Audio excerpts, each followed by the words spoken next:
Wasted World of Sports, ahoy! Welcome along to the very first match of the Big Bash 2024/2025.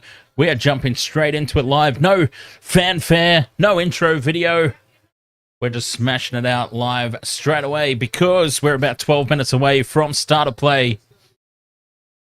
And this is going to be a little bit different here for the Wasted World of Sports channel. I will just go ahead and make sure we are actually live, first and foremost, because remember what happened for those of you who might have joined us for the, what I thought was the Wasted World of Sports League Lounge the other day. Those of you who tuned in might remember it didn't exactly go to plan when I hit the go live button, and I am now struggling to even bring this up to check.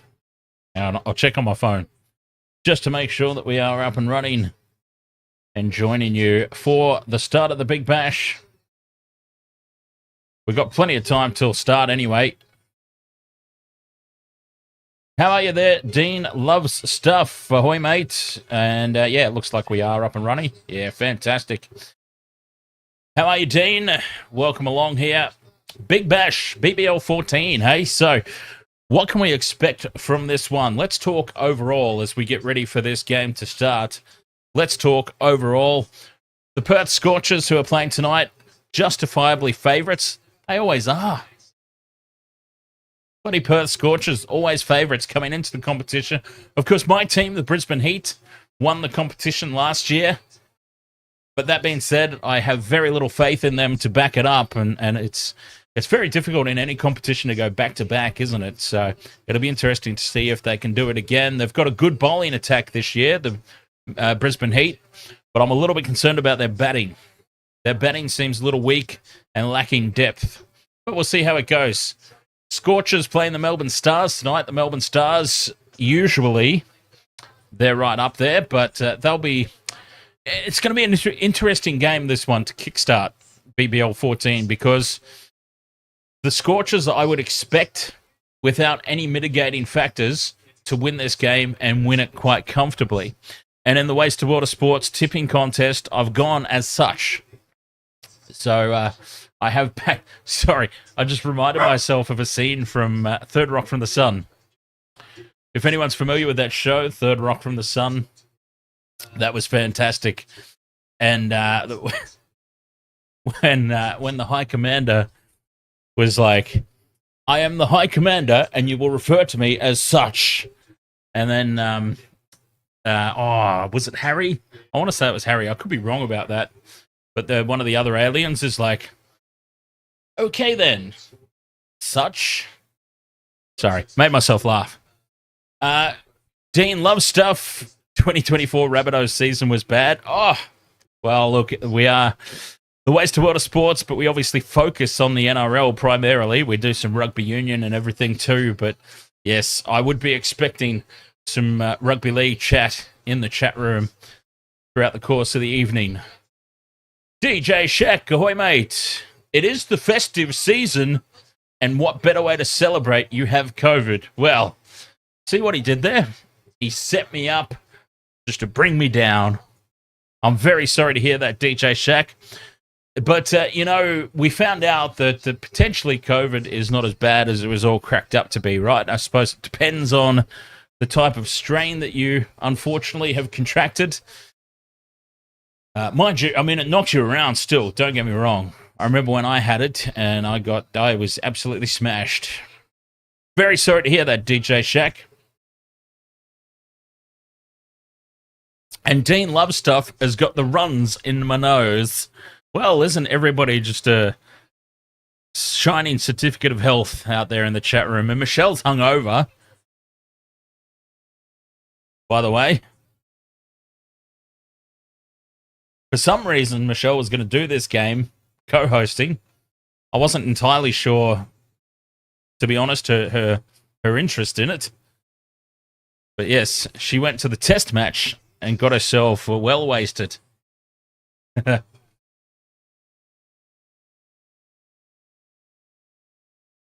Yeah, not sick, just terminally hungover. All right, what was I on about? Oh, yeah, so who's going to win the Big Bash in 2024/2025? I would love to say that my Brisbane Heat will go back-to-back, but I can't see it happening. I think Perth, if they stay fit and firing, they will be the team to beat. But that's... What the hell? I am frantically... Oh, there it is. Okay. I had the TV remote in between two bottles. So it was kind of resting up against a Coke bottle, and then when I put the other bottle down, bloody, wouldn't you know, I've gone and pressed one of the buttons unintentionally. And I was wondering why my TV was switching off. I thought I had ghosts. Well, I do have ghosts in this house, actually. It's been a while since there's been any sort of activity, but we've had a couple of moments of ghostal activity. Ghostal activity. Paranormal activity, I think, is probably what I'm... Okay, would you work now, please? Oh, God. It's all gone to hell. Dean Lovestuff says cricket is one of my dad's favourite sports. I'll drink to that, Dean. Lord. Okay. Right. That's what I was in the process of doing. Pouring a mixer. I've gone ahead and just, drank that straight, and there wasn't even a super chat to go with it. That is usually reserved for super chats only, that sort of behavior. I think that's the sort of behavior that got us banned on Twitch. Wasted World of Sports got banned on Twitch. I don't really understand why. No, it wasn't for that sort of behavior. The official email that I got from Twitch was broadcasting copyrighted material, which, of course, for anyone who's joined us here on the Wasted World of Sports for any length of time, knows we never share copyrighted material on the streams. Ever. It's actually one of the things that infuriates random people in the chat room more than anything else, is the fact that we don't show the games on the feed. And somehow we got a ban on Twitch because I don't quite understand how that all came about. But anyway, I digress. So we are trying to get this back up and running now that I've accidentally switched my feed off. Hey. Great start to the BBL season. Great start to the BBL streaming. Technical difficulties. What I'm most interested to see from the stream tonight, in all honesty, is how will the scoreboard go? How is the scoreboard going to present itself? Because I will tell you, setting up for rugby league and rugby union is one thing. Easy. In comparison, easy. Setting up for cricket, think about what you've got for a game of cricket. Anyone who's familiar with cricket, right? So you've got your on-strike batsman. You've got your two batsmen out there. Let me make it easier and cover them both at once. You've got your two batsmen, and you've got your bowler. You've got your ball by ball.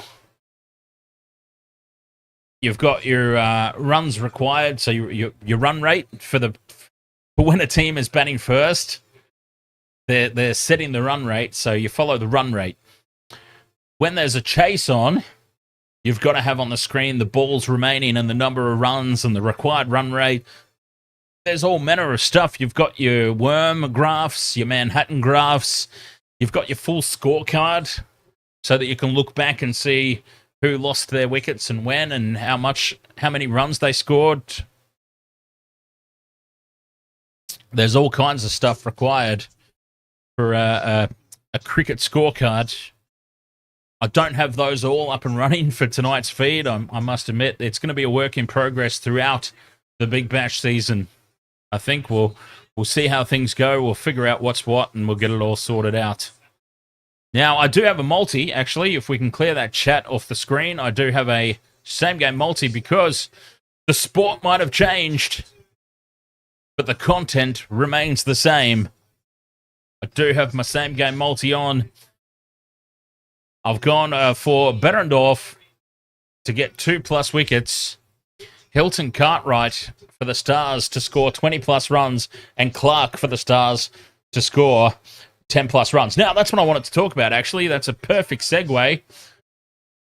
Perfect segue into talking about this game just a little bit. I expect the Perth Scorchers to win, first and foremost. That's important to throw out there. And I've gone for the Scorchers in the Waste of Water Sports BBL tipping comp. But they come into this game with some injury clouds. There were some players, quite a few players actually, some key bowlers were battling with injury. They were racing the clock to be fully fit to start tonight. Now, they've been named, and I believe that they are all starting, but they do come in with some injury clouds, and that perhaps just opens the door a little bit. Opens the door a little bit for the Melbourne Stars to perhaps sneak an upset victory here in match 1 before anybody really gets fully cracking, fully into the groove of BBL cricket. And of course, Glenn Maxwell, love him or hate him, and me being anti the Australian cricket team, can't stand him. Marcus Stoinis is another one. Marcus Stoinis has got one of the most punchable faces in Australian sport. Just quietly. Both of them play for the Melbourne Stars, so they are a very easy team to hate. And it is the Stars who will be batting first, so this brings everything from the multi into play. The entirety of my multi is in play immediately as the Stars come out to bat. So I've got Hilton Cartwright and Joe Clark as run scorers for the Stars, and I've got Behrendorff for the Scorchers for 2+ wickets. So my entire multi is in play immediately. This is brilliant. I love that. Because one of the worst scenarios you can get when you've got a same game multi on the cricket, for those who have done it, I'm sure you know, there's nothing worse than just waiting for something to happen. And here is one of the men himself, Joe Clark, who will be facing the first ball. I've got Clark for 10+ runs. Let's see if it can happen. And Hilton Cartwright, he comes in a little further down the order.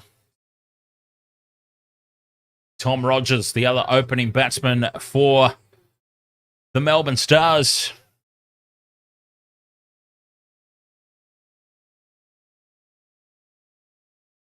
And it is Jason Behrendorff who'll be bowling the first over. 4 seconds to go, and then we'll be underway. Oh, this is brilliant. My multi is in play immediately. Waste of Water Sports, let's go. BBL 14 underway. Behrendorff with the first ball. And he's pitched it up, trying to draw the batsman into a drive, and did so, but well defended. And there's no run. All right, let's jump over and see if it is up and running, the scorecard. Nice. Fantastic. Behrendorff in for the second ball. He's gone around the wicket here, and that one's out wide. And a slash at it outside off stump from Clark. Risky stuff.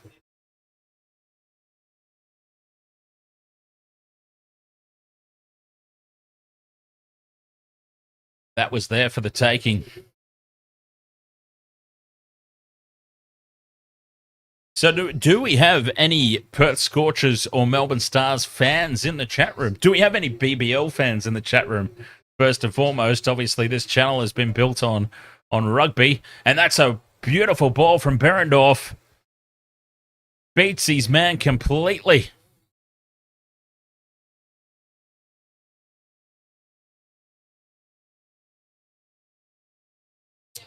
That was a very sweet delivery. And Clark had no answer to that one. Yeah, do we have any Big Bash fans, any cricket fans in general? Behrendorff in again, and this one's left outside off stump. Beautiful line and length. 4 balls gone, no runs. The Scorchers have had the storm. Bloody Melbourne Storm. The Stars, the Melbourne Stars. The Perth Scorchers, they've had their number. They've won the last 5 outings between these two teams. 5 in a row.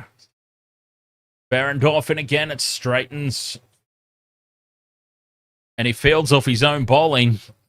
Probably stopped a 4 there, to be fair. If anybody had a cheeky bet on the first over being a maiden, aren't you looking good at the moment? 5 balls gone, no run. Maiden overs, of course. No need to state the obvious, but absolutely golden in T20 cricket. And that one's wide. Is it too wide? No, the umpire is fine with that. It was outside off stump. And a maiden over to start for Behrendorff. And a good start for the Scorchers. Ways to Water Sports tipping contest is available, free to join. The link is pinned at the top of the chat room on YouTube. And you just simply need to go there, sign up and join our league. The join code is there as well. And see if you can dislodge me at the top. I'm not sure if I mentioned it, but I did win the NRL tipping contest. I might have mentioned it once or twice. The hell is this? It's a replay of the bat flip. It's not called a toss. Bat flip.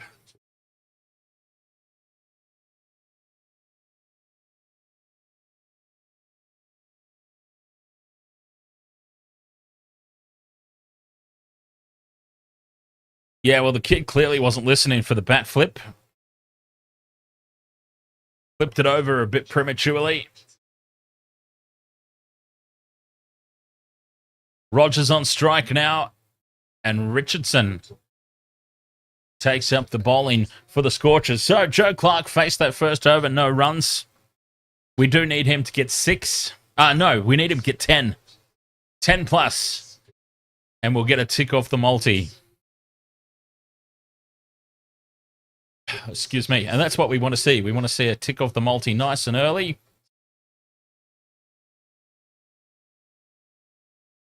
Richardson in again. That's a little down the leg side, but Rogers shuffled across the stumps to create that room. Can't get it past the fielder. 8 balls gone and no runs here. The Stars being kept very, very quiet. And do forgive me if I call them the Storm multiple times throughout the course of the stream here.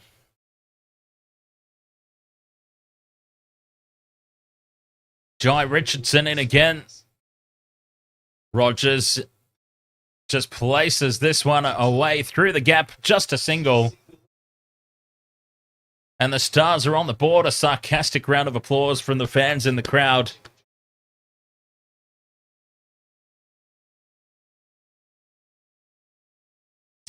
Let's have a quick look, see if the graph's up and running. No. Yes. No. Yes. It is. But obviously there's very little to see at the moment because they only have the 1 run. Oh, there's also the second camera there. Hey! Like I said, there was the potential.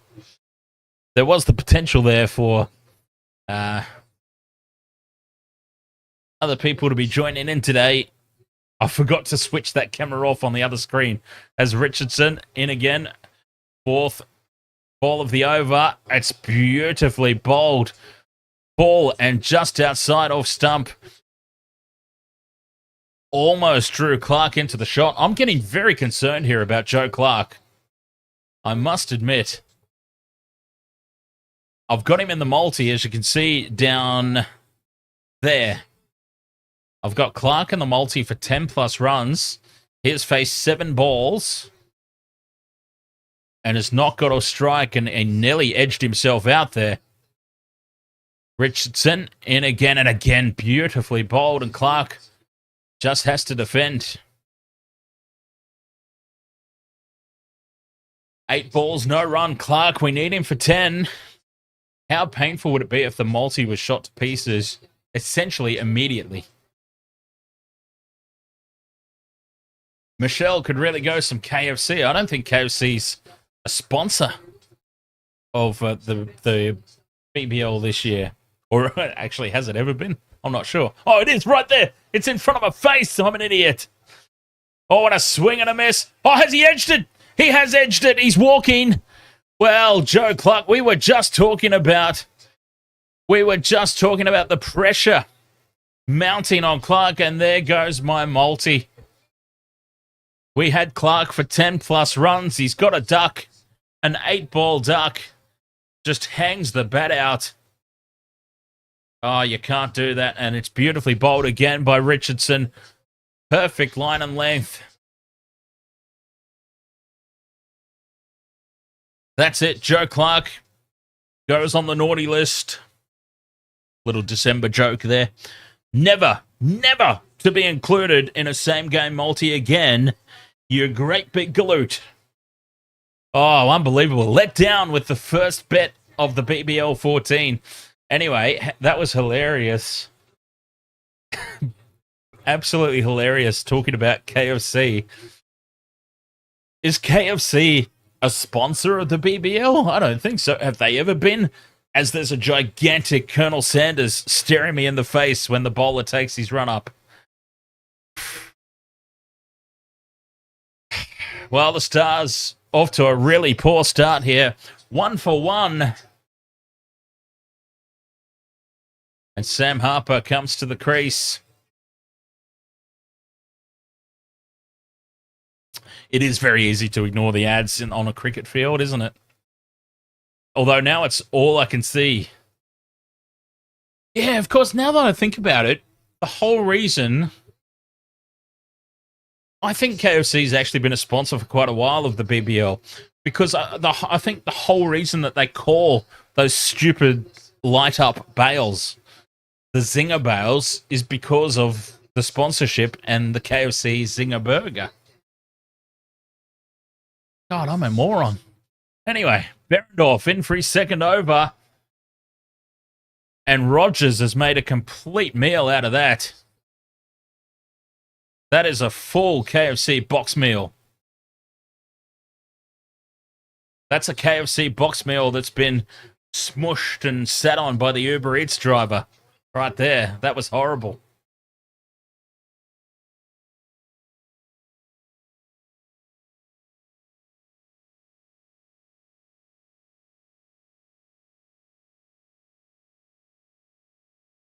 And the Stars are really struggling here.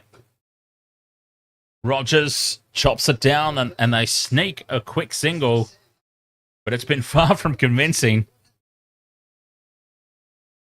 Michelle asks what was with Siraj and the Bales today. Got into Marnus's head. You know, I was I was watching that and I thought, I mean, Marnus was just being Marnus and being a cheeky bugger when he switched the Bales back, but I couldn't understand it. I couldn't understand why. It was just a little bit of head games, I suppose. A little bit of off the ball head games. Beautiful line and length there from Berendorf. No run. Harper just has to bend it straight back to the bowler. Some shenanigans. There's only so many shenanigans you can do in cricket, right? Like, it's like in the rugby, in the footy, the league or the union. If there's a scrum or a play the ball or something, and the hooker puts his foot on the other player's foot so that he can't run away quickly or something like that. Quick single is taken. Potentially a risky run. 1 for 2, 1 for 3 now.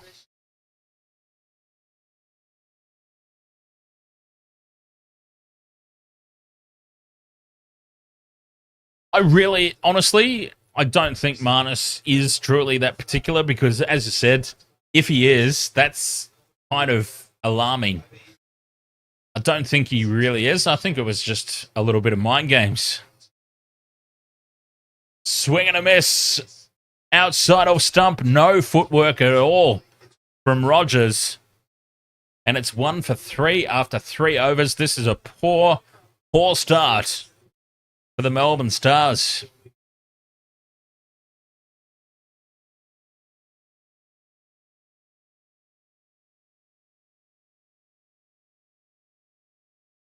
I didn't really see what happened fully, so I don't even know how the bails were removed in the first place, or what even happened. But yeah, look, honestly, if it were me, I know, as I said, I think Marnus was just being cheeky. I can't say that I know, but I think Marnus was just being cheeky and switching it back. But if it were me, I would have just been like, what, mate? What are you doing? I wouldn't have even bothered switching them back. I would have just gone, what?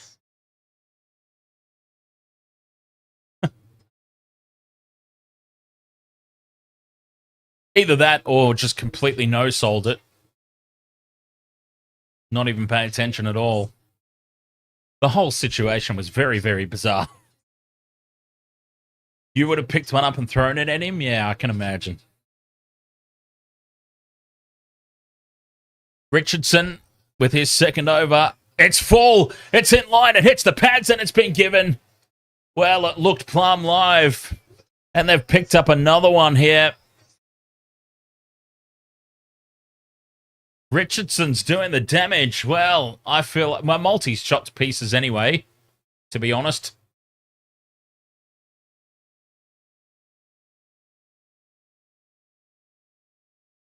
They are reviewing this. The Stars, it looked absolutely plumb.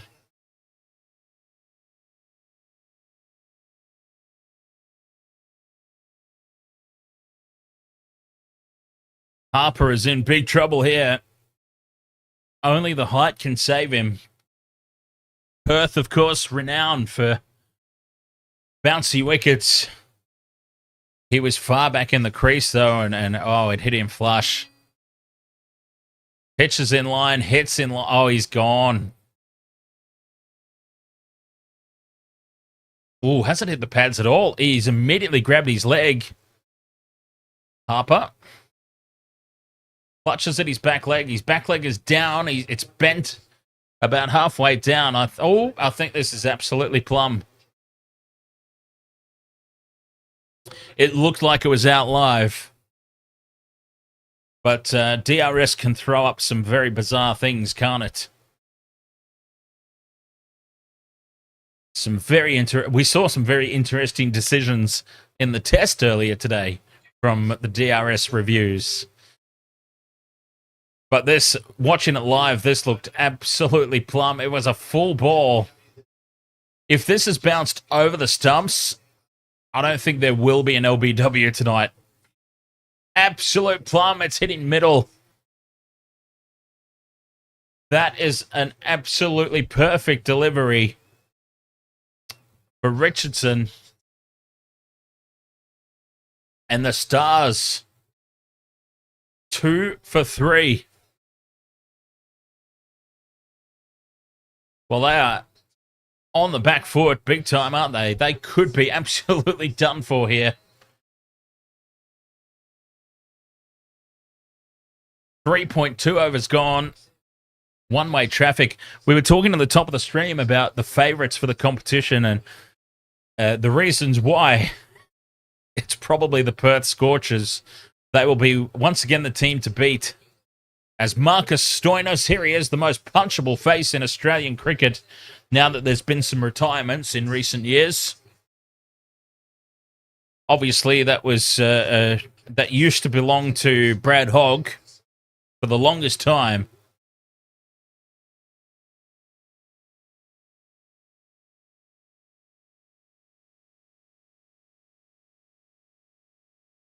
But Stoinis, he's got a lead from the front here, needs some power hitting. faces his first delivery. Oh, it's full, and he just fends it away. Stoinis pushes to mid-on for a single. Gets himself off the mark immediately. 2 for 4 it is.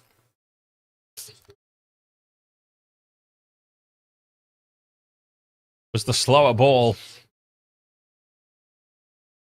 Stoinis picked it up well, though.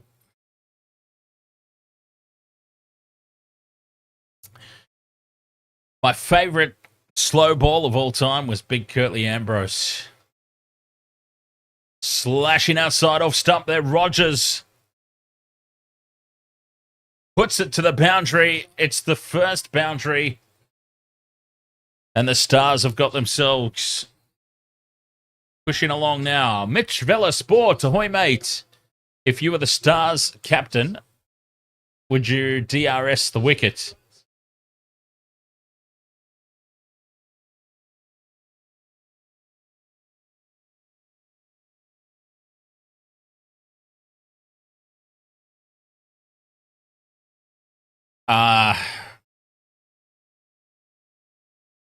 Richardson in again and again. Outside off. It's smashed down the ground. That'll be another 4. Back-to-back 4s for the Stars. Just what they needed.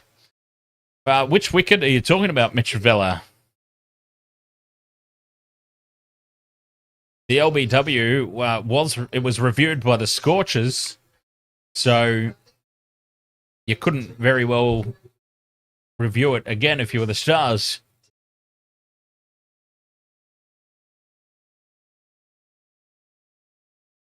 Not entirely sure what you're asking me, mate, to be honest.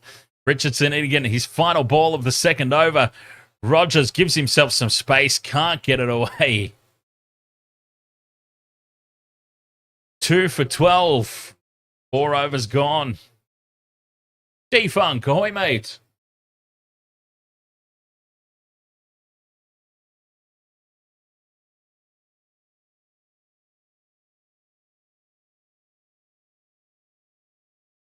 Slow start for the Melbourne Stars. And a solid one, as expected, from the Perth Scorchers. Joe Clark has gone and let me down. My multi is shot to pieces immediately. Unbelievable. 2 for 13 after 4 overs. And Lance Morris into the bowling attack. It's neither here nor there for him being in the bowling attack. More pace. Rogers on strike. Outside off stump, pushes it away. Beats the infield, but they do have some safety out there.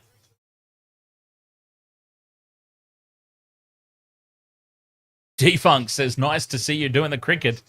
There aren't many English-speaking people that do it on YouTube. You know what? I actually believe that. Wholeheartedly believe that. Completely.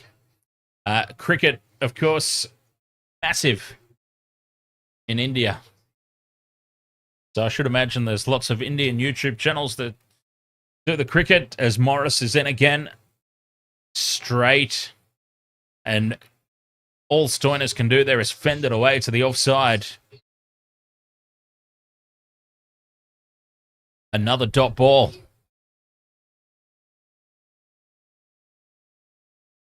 Plenty, and you understand none of it. Yeah, fair enough, D-Funk. Oh, a no ball. A late call there. The third umpire's got involved, and this will be a free hit. There's KFC everywhere. Now that I've drawn attention to it, there is KFC everywhere. Every single screen. Mitchell Vella Sport asks, do I have a BBL team? I go for the Brisbane Heat, which is unfortunate in most cases. They did, of course, win last year. Free hit is full. Half volley smashed away from Stoinis. That's a gift. That is a bloody gift. A free hit off the no ball, and Morris just tosses up a meat pie.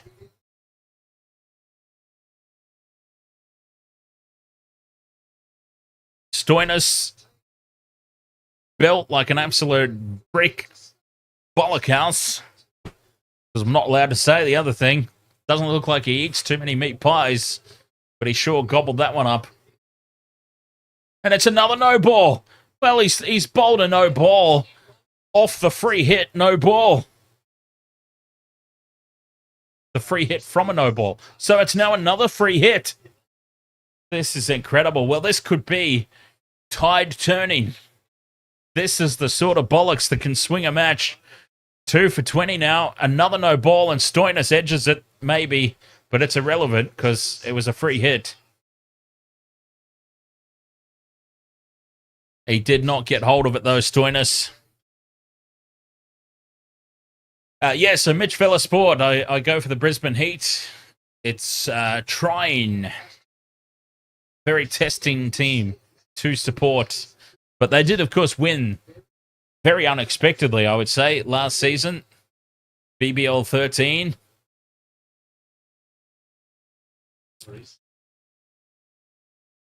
So we'll see how they go this year as Morris in again.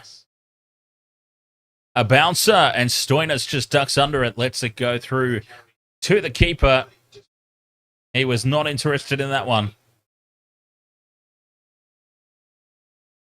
2 for 20 it is here. 4.3 overs gone.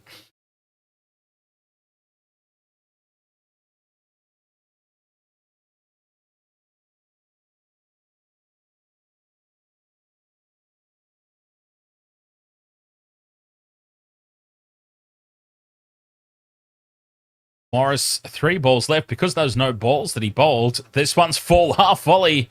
Stoinis misses out there. Oh, he would have been licking his chops at the side of that one. Half volley. Just kind of skewed it off the side of the bat a little bit. And comes back for 2. It's 2 for 22.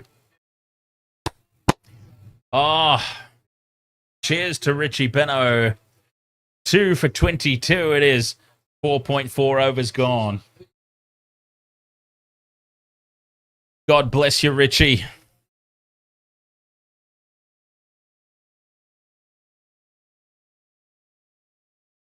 Stoinis slashes at this one with a lot of power. And it beats everybody to the boundary. Jennings dives at it in the deep, but can't cut it off. Stoinis with a boundary. The Stars starting to get a move along here. This could be the over that turns their innings around. Morris with a couple of no balls. Commentators aren't made like that anymore, indeed. Michelle.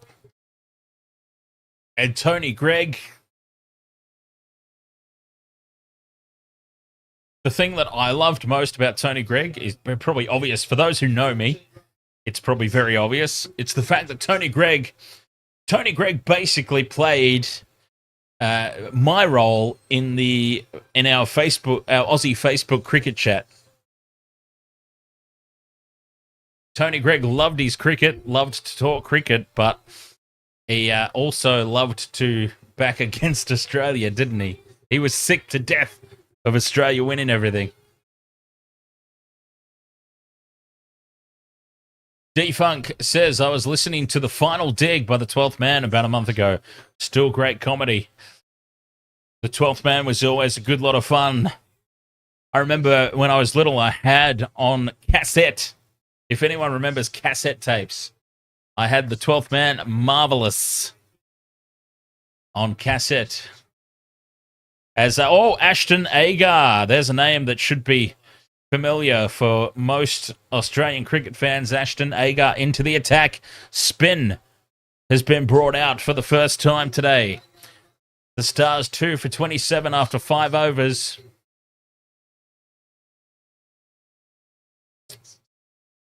And Ashton Agar into the attack.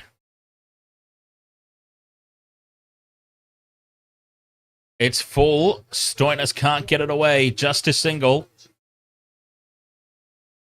5 overs gone, of course, so that means the power play has ended, or the fielding restrictions, I should say, have ended.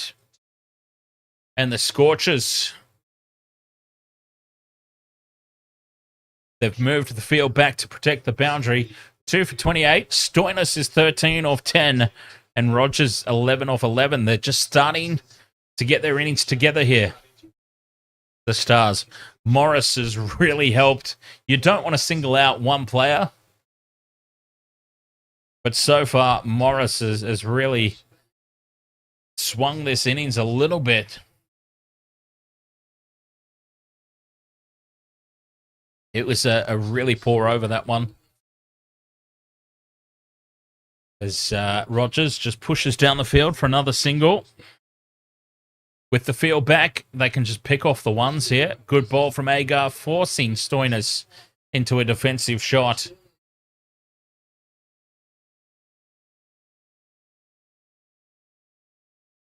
We're in for the long haul here tonight. We'll see how it goes.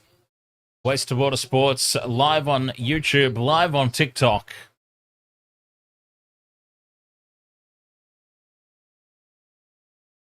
As Stoinis pushes it to the offside for another single.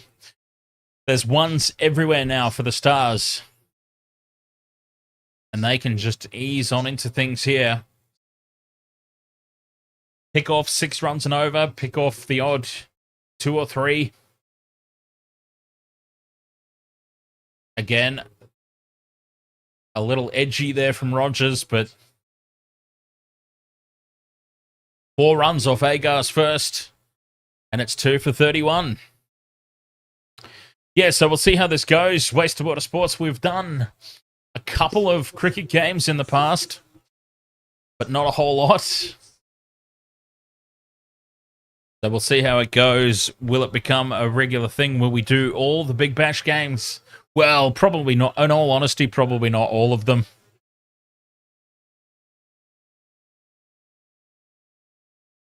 Probably not all of them, but we'll see how this one goes. Maybe, I mean, if it's if there's a really poor response to it, maybe just the Brisbane Heat games, since I'll be watching those anyway.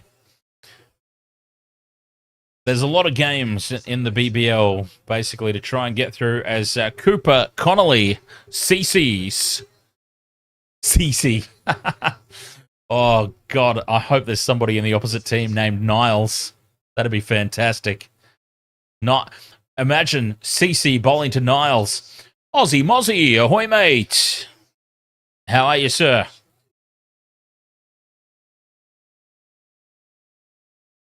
As Connolly's first ball is just fended away to the onside there for an easy single. Fielding restrictions, of course, lifted. We're 6 overs into this innings. There's ones everywhere for the Stars.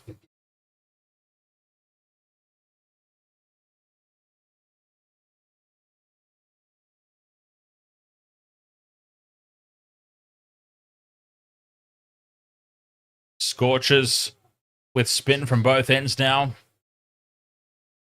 Stoinis pushes it to the offside for another single. Yeah, doing very well, thanks, Aussie Mozzie. I have quit my job and do streaming full time now, so that was a thing that happened. Actually, there's a couple of names there in the chat room that haven't popped up for quite some time. That's a top edge here. The fielder runs in and takes the catch. Well, that was stupidity from Rogers. Going for the reverse sweep. That was a nonsense wicket, and he knows it. Oh, he's frustrated with himself. Rogers goes for the reverse sweep, gets a top edge, and that is gobbled up in the outfield by somebody. Couldn't see who it was.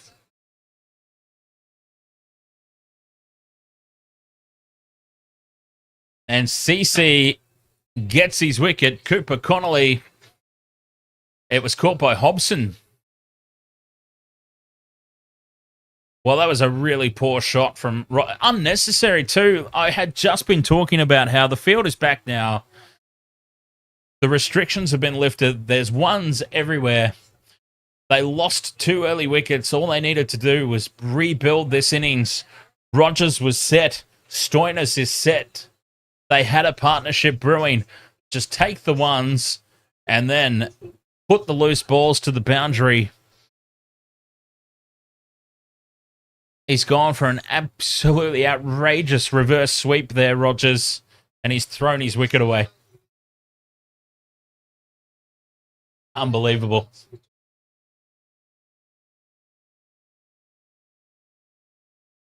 That was just not on. That was not on at all. He knows it. He's so frustrated there, Rogers. Thrown his wicket away, and here comes Hilton Cartwright. All right, I'm still excited for my multi because we do have cash back. If only one leg fails, we do still have cash back. It's 3 for 33. Now we need Hilton Cartwright for 20-plus runs. And he's got plenty of time to go about his business. Plenty of time to bag 20 runs here.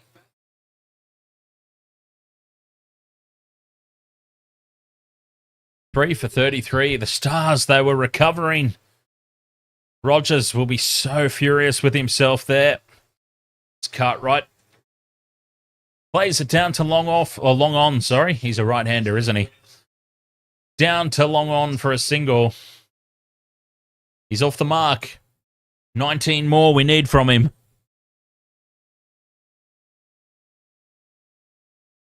Stoinis back on strike. Played a very controlled inning so far. Stoinis, again, just pushing to long off for the single.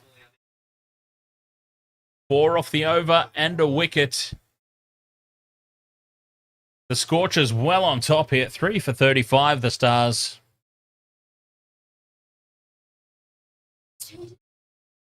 Tom Rogers, if only he could have his time over. Yeah, so the multi there. If only one leg fails, we do get cash back. Joe Clark has failed, so we still need Berendorf for 2+ wickets. He'll be coming on for his second spell towards the death, so the opportunity is there when the big hitting ensues for Berendorf to pick up a couple. It would have been nice if he had one already. And we need Cartwright for 20+ runs. Ashton Agar back into the attack. I think it was Michelle mentioned earlier. It looks like a very good crowd, and it does indeed. Optus Stadium here in Perth is a massive, massive stadium, and there's quite the turnout, it would appear.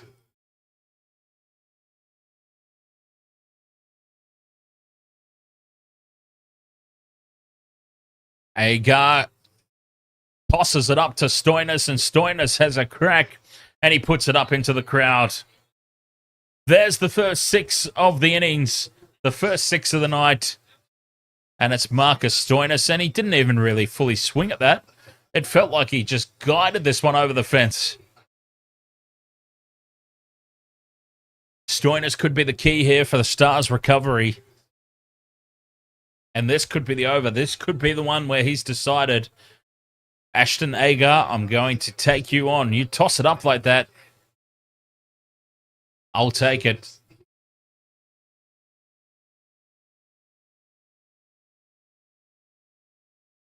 Three for 41, 7 overs gone. 42, well, 3 for 42 now. My apologies.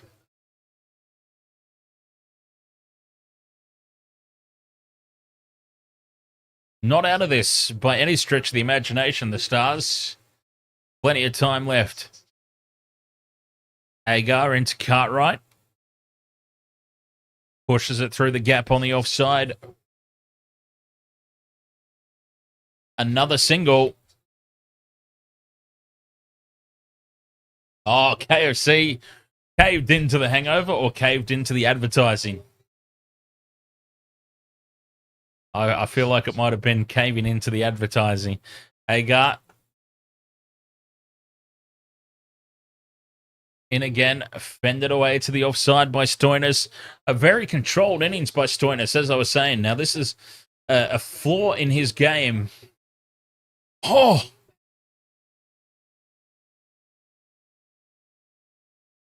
Wow, sorry.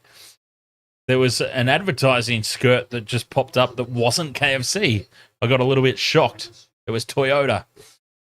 I expect to receive a message soon that Michelle has not only bought KFC, but she's also bought a new Toyota.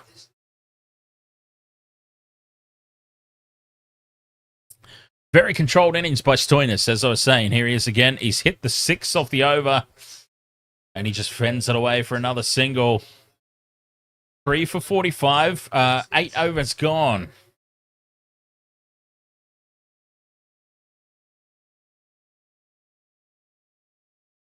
Stoinis could be the key here to this innings.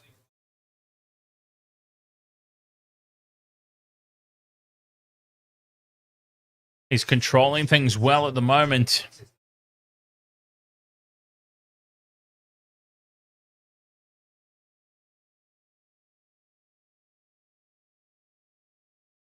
You can only afford the KFC.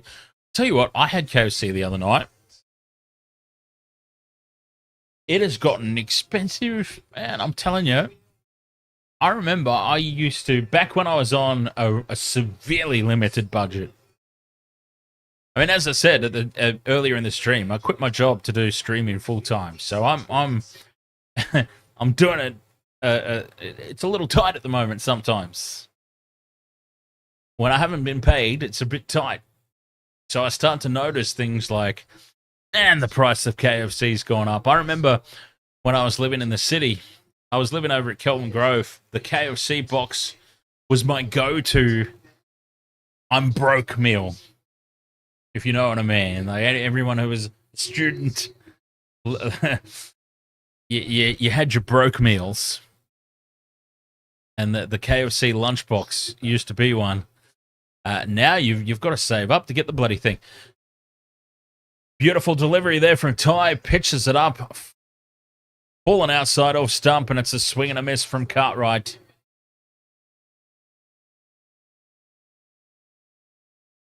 Three for 47 here. The Stars just rebuilding their innings after some early wickets.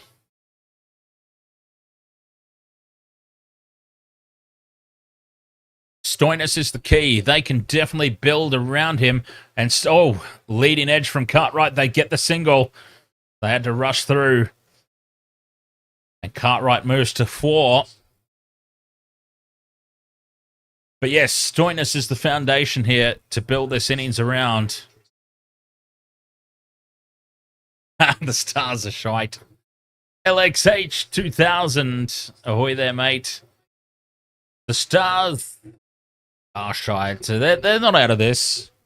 Hey, if you're a Stars fan, some good news is Marcus Stoinis is well and truly set. 26 of 19. Now he hooks this one away. Didn't get hold of it. I go for the Brisbane Heat, which, outside of last year, has been quite painful. So, it's been torturous to be a Brisbane Heat supporter. They surprised us all.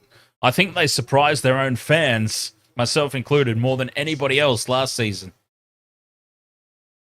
Edged and beats the keeper for 4. Cartwright gets away with it. Ty pitches it up. Draws in the off drive from Cartwright. He edges it and it beats the keeper to the fence.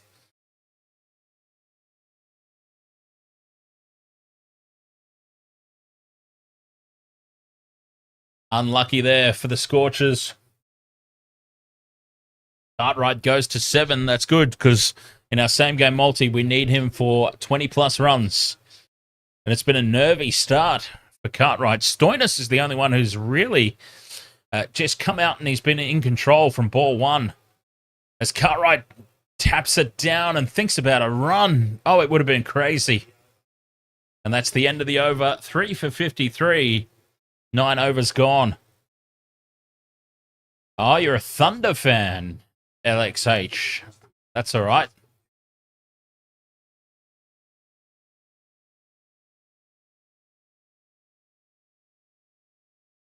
Not bad at all. I think the Thunder will be all right. Let's see. What does Sportsbet say? Big Bash futures. They've actually got the Heat up there again. They've actually got the Scorchers and the Heat being favourites. 2020 Big Bash. Okay. So according to Sportsbet, the favourites for Big Bash winner 24/25, Scorchers are the favourites. Brisbane Heat are second, apparently.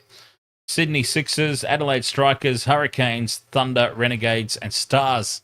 Well, they've got the Stars claiming the wooden spoon, and I tell you what, they're playing like it at the moment. Apart from Marcus Stoinis, who's 27 from 21, is holding this innings together at the moment. If they can remove, they being the Scorchers, if they can remove Stoinis, the Stars could crumble. Morris needs a better over. Erica, Eureka, Radio Fire, ahoy there. Morris needs a better over. He had a shocker. None for 14 off 1.2 now.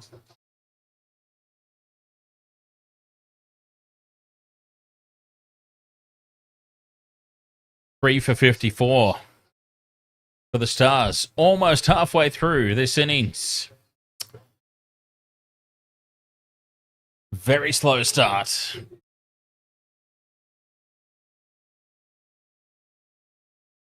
Cartwright's on strike. We need him for 20 plus.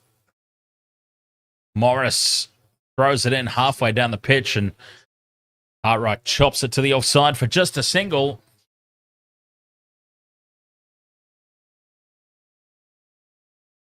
How are you doing there, Erica Eureka Radio? Fine, no fires, I hope. Waste to World of Sports, of course, live on YouTube, live on TikTok, sometimes live on Facebook. I've decided not to do the Big Bash streams live on Facebook. As Morris comes in for ball 4, again halfway down the pitch, and Stoinis slaps it away to the offside. Stepping back, giving himself room, and he gets to deserve a 4 there. Yes, live on YouTube, live on TikTok. Decided not to do the Big Bash on Facebook. It actually cost me money to go live on Facebook, and I am unconvinced, shall we say. I'm unconvinced at the moment. Happy to be proven wrong, but unconvinced of the interest, I suppose, in the coverage of the BBL. Short ball. Stoinis lets it go. This one could be too high. Is it going to be called?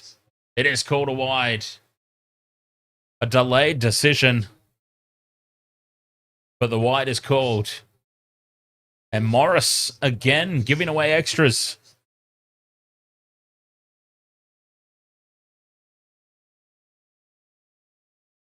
Stoinis still in control of the innings here. 30 of 23. And he is the key for a Stars recovery here. Pushes it to the offside, well fielded, no run.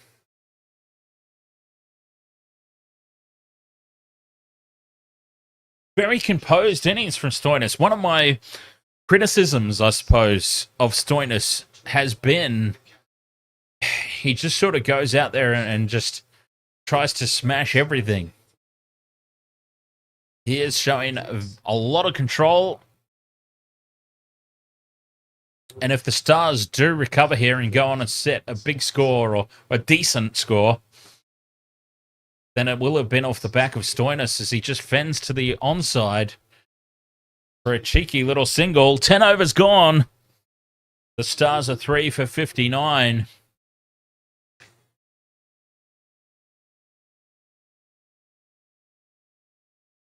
Halfway through the innings, a good time to have a very quick break. And we'll be back right after this here on the Waste to Water Sports.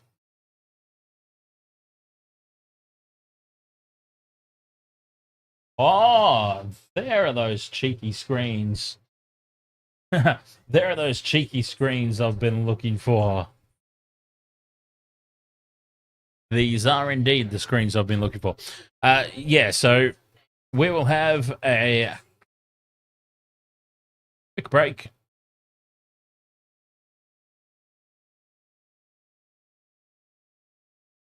And be back right after this. Stars trying to mount a recovery.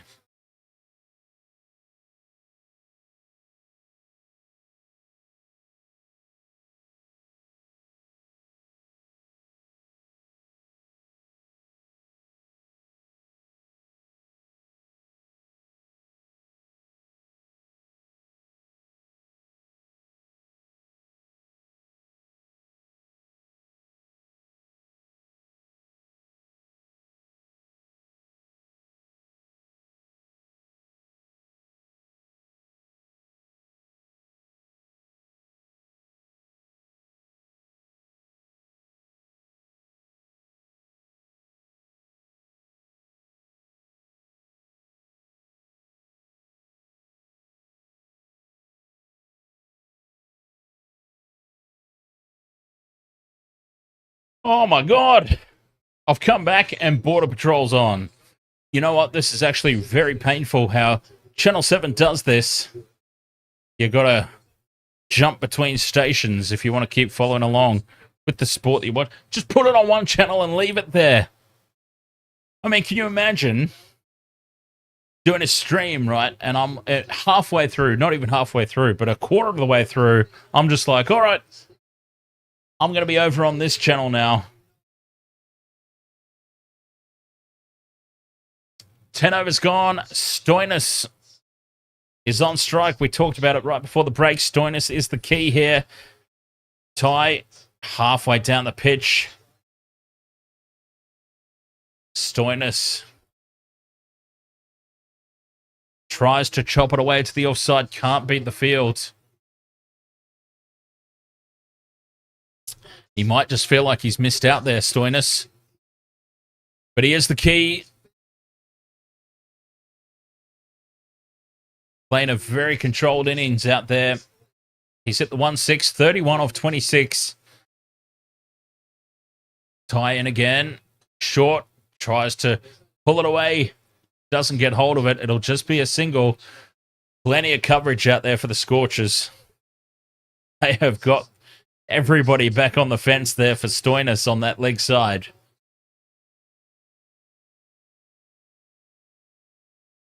Let's see if this is actually up and running. We check out the graph. Yeah, okay, that's horrible. But it's there. Or was there a sound as it beats cut right through to the keeper?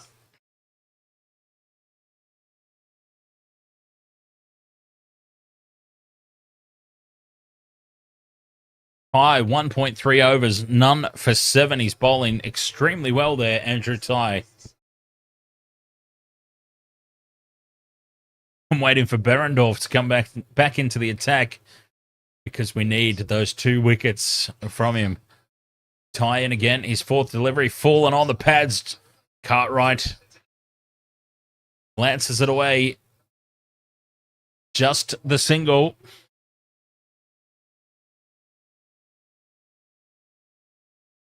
Three for 61 here, the Stars. What would be a par score here for them? Now, the last couple of games, I checked out the last 2 games between the Stars and the Scorchers. Not necessarily at this ground. As Ty's in again for his 5th delivery. It's short, and Stoinis has a good whip at this one outside off. He's picked out Connolly, I believe that is, in the deep. Just a single.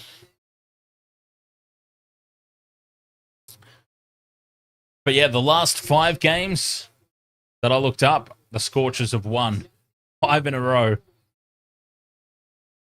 And the Stars have not really set any kind of score and not been able to chase any kind of score. So I think anything over 130, 140, probably, I mean, it's hard to gauge. But, I mean, anything over 140, I think they've got themselves a chance, at the very least. But out of those last 5 games that I looked at between the 2 of these teams, they've struggled to get there. The Stars, they just haven't got close. They've been bundled out for very low scores.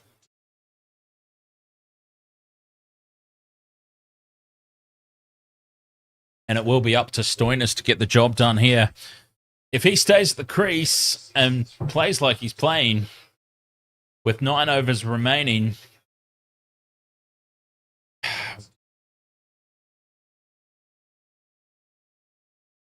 it could happen. They could still put a target on the line. Power surge has been called. And the Gilmore girls have smashed the power surge button. It's been activated.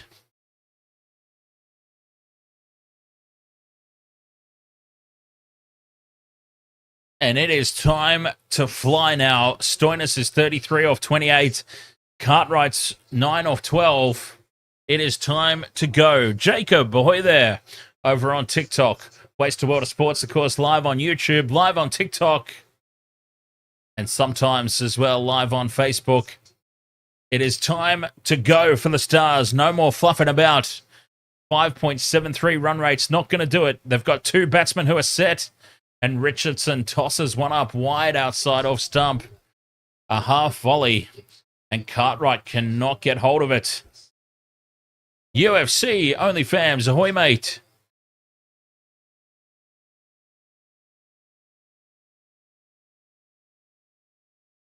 Three for 64 here, the Stars. It is absolutely time to get a move on. Stoinis, the most set of the 2 batsmen. It'll be his job to get this moving along. He's facing his first ball of the power play. It's full. And just fended away. Nicely bowled by Richardson. How long are games of cricket? Asks UFC, OnlyFans. Long, mate. Long. This is why it's the first game of the BBL season for 2024/2025, so I'm quite excited for it. But some of them are going to be quite hard to get through, as this one's full outside off. Is it a little too far outside off? Oh, no call. No call on the wide. It was right on that crease line. Just inside. Good call. Good call in the end. Jacob, how many lives are you going to do? Jacob, I will, much like the NRL season, I will endeavor to do every game. It's probably not physically or mentally possible. But I will see how this one goes. I'll do as many as I can. If the what's the word? If the demand is there for it, I will bring it.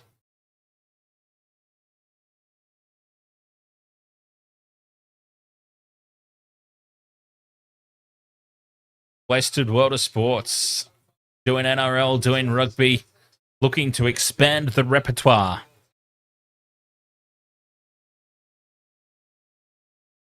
With some Big Bash T20 as Richardson in for the... Oh, it's fallen outside off and it's chopped away from Stoinis straight to the fielder.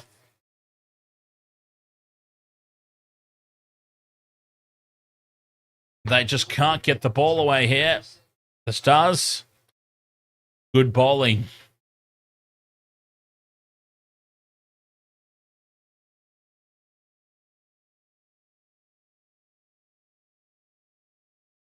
Which we already do, by the way, Michelle. You're the only one who thinks otherwise. I mean, we've literally done wrestling, we've done UFC, we've done boxing, we've done some cricket in the past. Oh, Stoinis has broken his bat. That's why there's a little bit of a hold up here.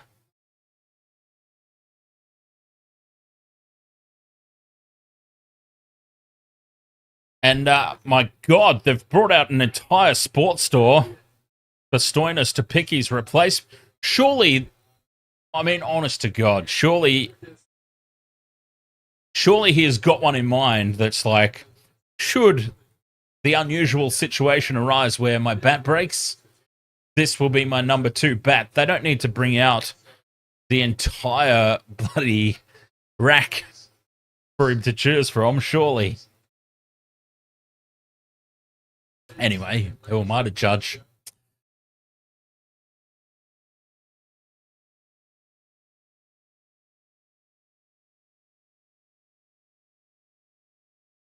Stoinis with a new bat. How will that change things? Oh, that's fallen outside leg and well put away from Stoinis. It was a loose ball, and Stoinis says, "Thank you very much." And that's for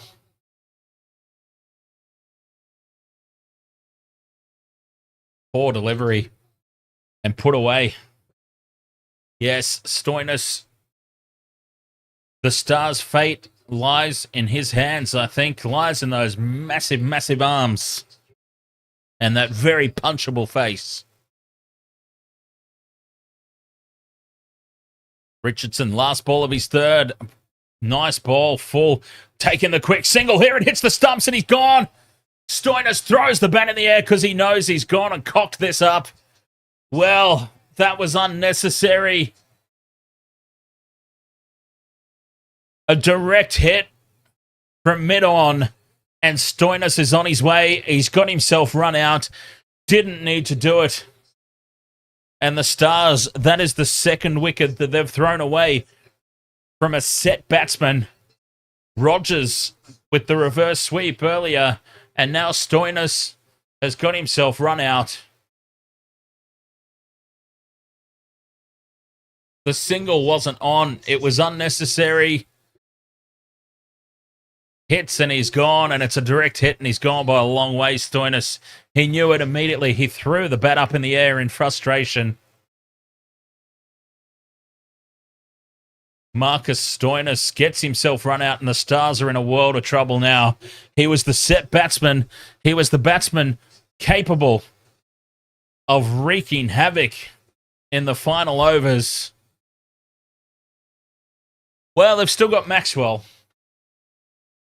They've still got Glenn Maxwell. But talk about putting Maxi under a lot of pressure. Marcus Stoinis, I had been praising him up, and that never happens. One of my most hated players, the Reece Walsh of the Big Bash, is Marcus Stoinis. And he was doing so well. He was playing such a controlled innings. And he's gone and thrown it all away. Bo Webster coming in. Now, is Maxwell even playing tonight? No, he's not. There you go. Because I was going to say, surely they would consider bringing him in, but no, he's not playing tonight.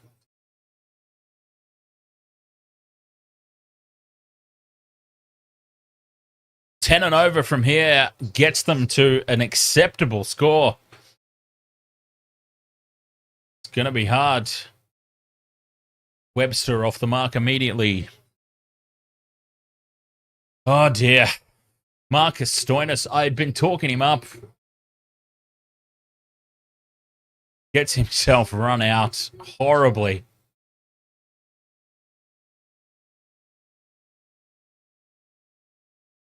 It was his call too. That was his call for the run. So that is all on him.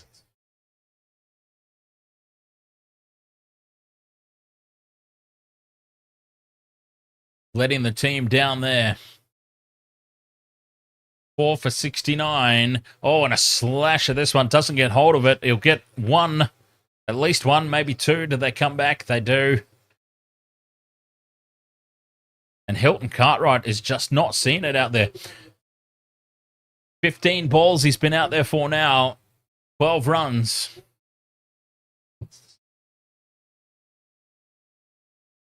Ashton Agar in again. Now this one's been given width and it's been smashed away. Cartwright puts it in the stands for 6. That's more like it. All right.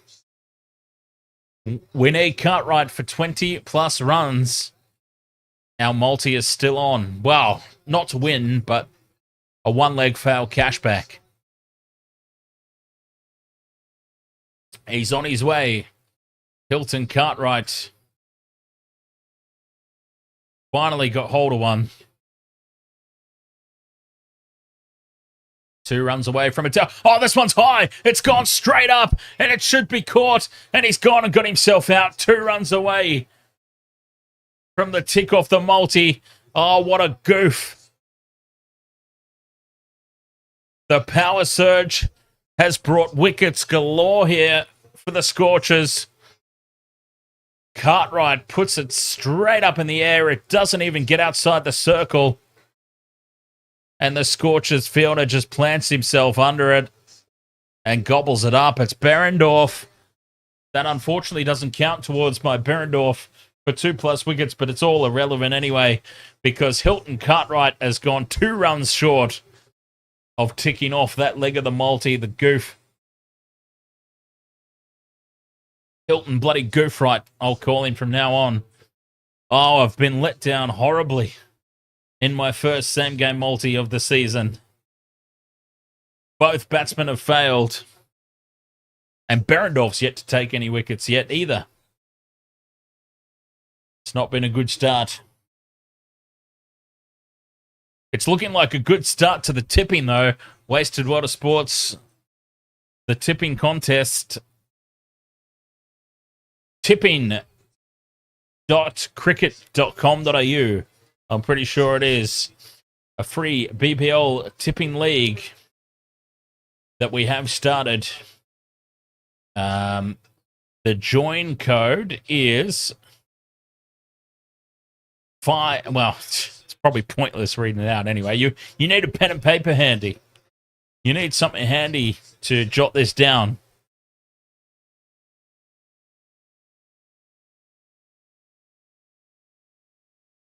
$5YM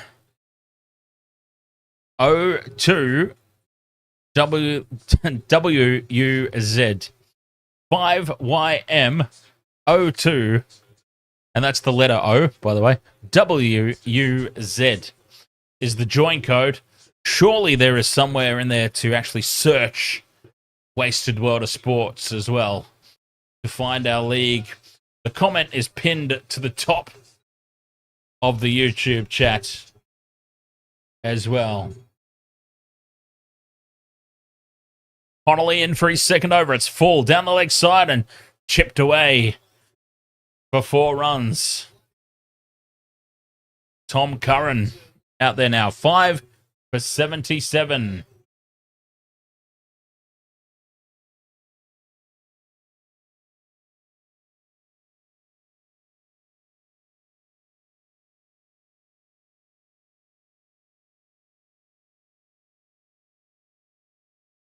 Pushed onto the offside by Webster.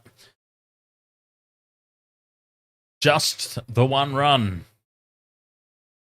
Well, the Stars here, 5 for 82. They've made it very difficult for themselves. So we'll have to reconvene, obviously. Michelle, much like the NRL games, Michelle, oh, it's uppishly played, but it beats the field and goes for 4.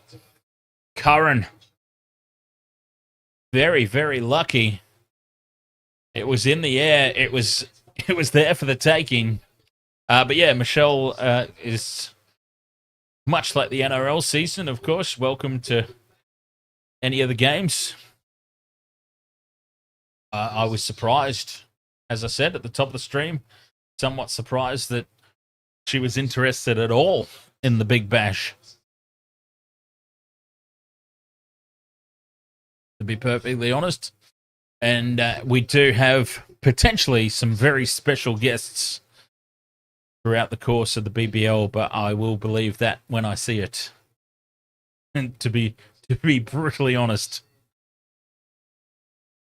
But should it happen, it's going to be a hell of a lot of fun. Let me just say that. Connolly, the last ball of his second over. It's way outside off. Chopped away by Webster, looking for the boundary, and Agar, he's not even going to risk having a dive at that. And a boundary to end the over. 5 for 91, 14 gone. But this is just not good enough for the Stars. Like I said, I think they need 140 plus. They are not on target for that at the moment. My multi's been shot to pieces. I may as well just go ahead and remove that from the screen now. Pointless. Now, for those that are in, I've removed the multi, so for those who are interested, get to see a little bit more of my chest. There'll only be one person interested in that. And he is there in the chat room. Sydney Sixers versus the Melbourne Renegades tomorrow. Wow, the Sixers should win that quite comprehensively.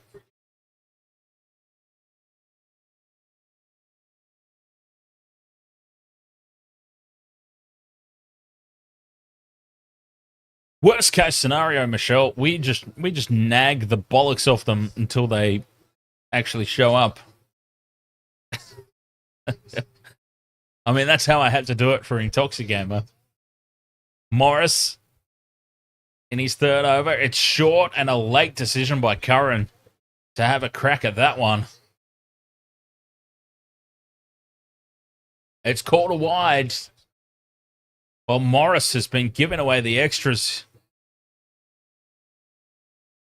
Take out Morris's overs. And the Stars are... What Morris is... it hasn't updated yet, the scoreboard. So there we go. Lance Morris is 2 overs, none for 20. Because he's the one giving away all the extras. Take away Morris from the bowling attack. And the Stars are 5 for 71, which is abysmal. It's been Morris's overs at the moment that are just keeping the Stars behind par, but a little interested.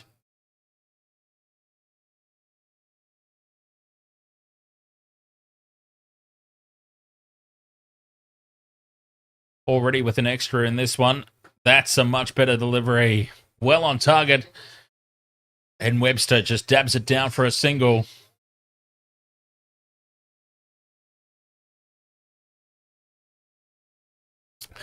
But no, I did figure that I did figure because I wasn't even sure if I'd be covering the Big Bash myself. So I had it set up in case I decided to. And I happened to mention it to Michelle and people who have joined us for the NRL, familiar with Michelle, and knows that she joins me fairly often to co-host the NRL games. And I had mentioned it, and then I got a message back going, "Hi, yes, I'm keen for that," and I've got these special guests lined up as well. I don't want to oversell it. I probably shouldn't oversell it so much when I say special guests. I'll talk it up. I'll keep being secretive about it and just be like very special guests, and people will be expecting like I don't know, buddy David Warner or something. And yes, exactly as Michelle has pointed out in the chat, I had sort of accepted that it was probably a bunch of people in the moment having a chat and going, yeah, that'll be a good lot of fun. Yeah, we'll totally do that. And then the next day rolls around and it's like, oh, yeah. Yeah, we kind of said that, didn't we? I was very well prepared, obviously, for very well prepared. Oh, outside edge pops up in the air and it's going to beat the infield. And falls short of the outfield. Lucky there. And now overthrows. No. Ends the over. 5 for 95. 15 overs gone. They need to get a wriggle on here, the Stars. It's been very, very tough going for them and very slow going.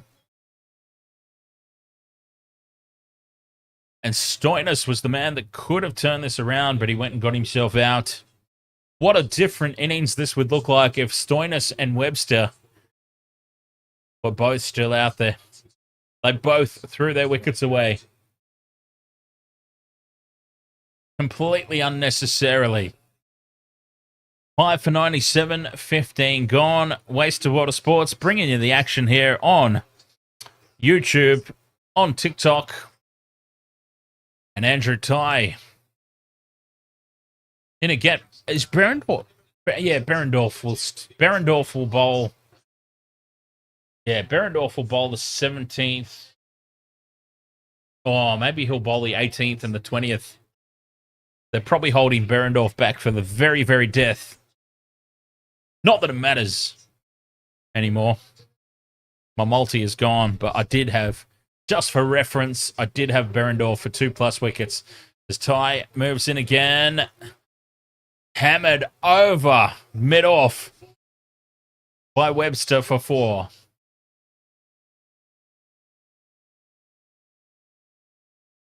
Well, they need to go very, very quickly here. The Stars, they'll need a lot of runs in these final few overs. I said 140 plus, 140 plus. They're in the game. Bend it away just for 1. Yeah, I think at least 140.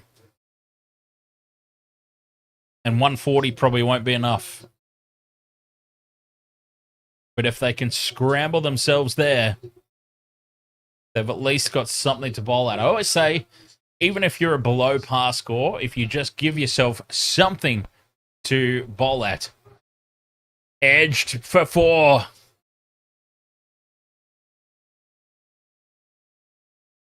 It's unconvincing,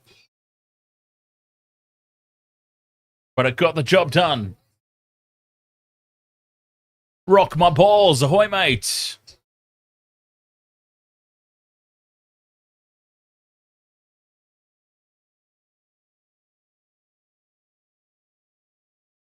Scorchers well on top here. Andrew Ty's given away a couple of boundaries, but they've been unconvincing, and now another unconvincing one. Oh, no, that one actually was. I've got to take that back.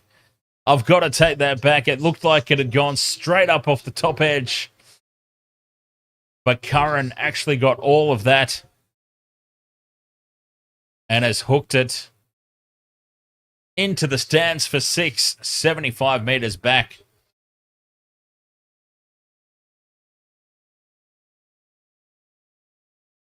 Rock my balls, says Dan. When is the NRL footy resumes? Next year, mate. And again, pulls it away for 6 more. Well, Curran has come to the party. And if he keeps going, then suddenly 140 plus is on. Is Curran going to be the saviour here for the Stars? It was perfectly set up to be Marcus Stoinis, but he ran himself out, the great big goof. Tom Curran picking up the slack. Yes, indeed, the NRL done and dusted until next year.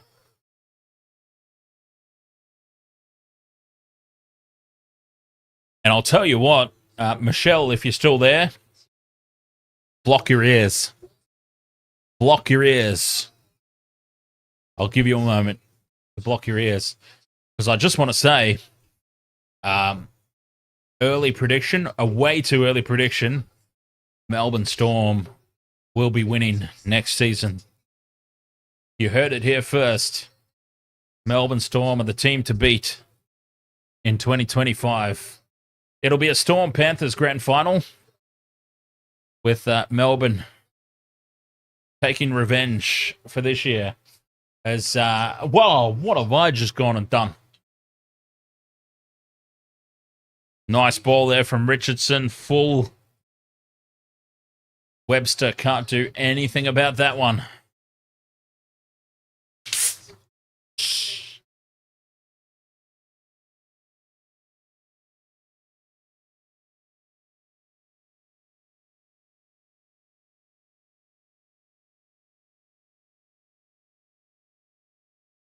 Let's check out the worm.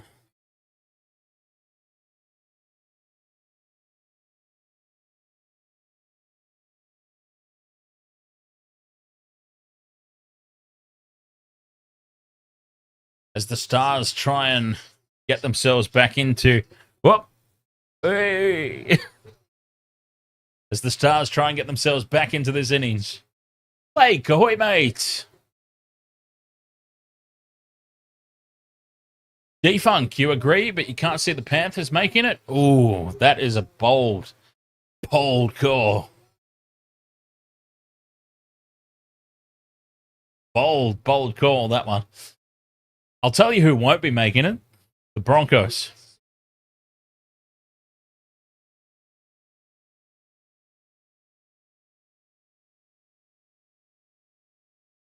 Curran pushes it away for another single. 5 for 121. They're on track here for 140. 16.3 overs gone. 140 is not, by any stretch of the imagination, a good score, but it at least gives them something to bowl at. The way that they started, 140 was completely off the cards. Edged, gone. Richardson gets another one. Bo Webster's gone. And that was another nothing wicket, really, from the Stars. Well, he wasn't even looking at the ball, Webster. He was halfway between ducking out of the way of that one and letting it go. And he's just put his head down, taken his eye off the ball. And it doesn't matter what sport you're playing. If it's a ball sport and you take your eye off the ball, you've set yourself up for failure. And Bo Webster took his eyes off the ball, edges it through to the keeper. 19, a quick fire 19 off 13 deliveries. Well, 19 off 13 is not exactly quick fire.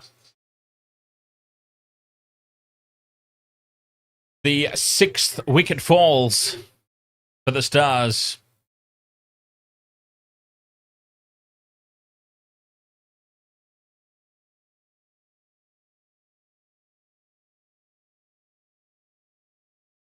Think about this for a second. The Brisbane Broncos, because Ezra Mam's going to be out for quite some time. So the Broncos halves pairing is going to be Adam Reynolds and Ben Hunt.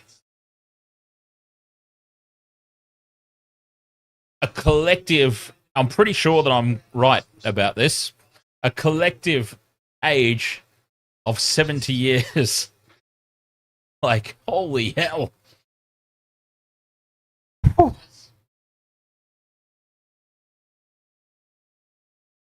Talk about a dad's army.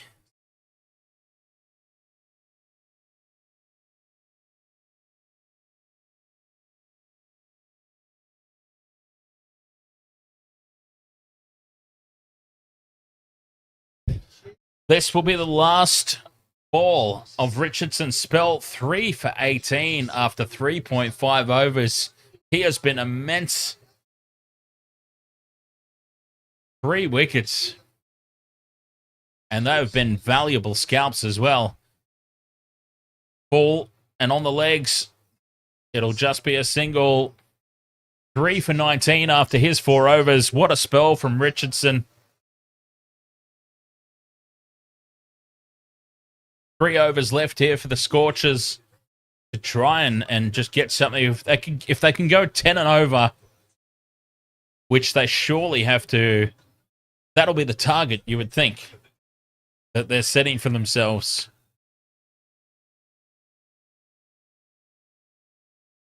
They at least give themselves something to bowl at, but oh, it's looking very rough for them. Very, very rough. It's been a beautiful display of bowling from the Scorchers.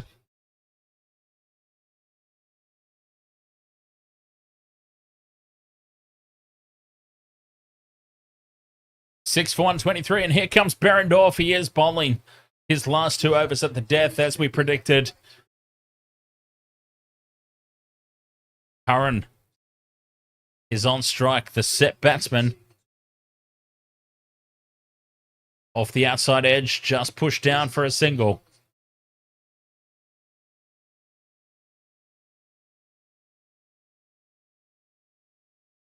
Hamish McKenzie on strike. Just regular wickets. Regular wickets has been the letdown for the Stars.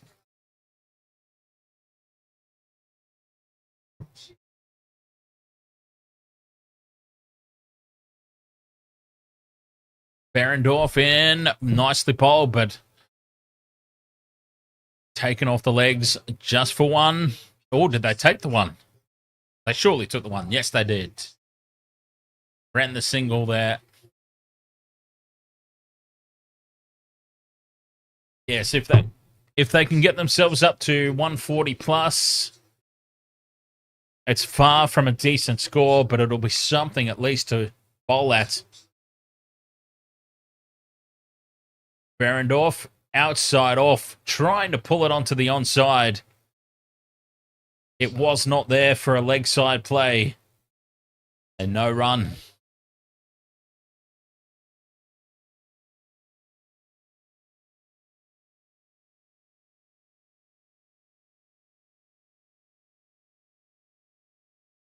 No wickets for Behrendorff. My first same-game multi of the Big Bash has not gone well. Oh, he's gone too far on leg side, and it's been clipped away from Curran. And it's over the boundary for 6. Behrendorff drifting onto the legs, and Curran says, thank you very much.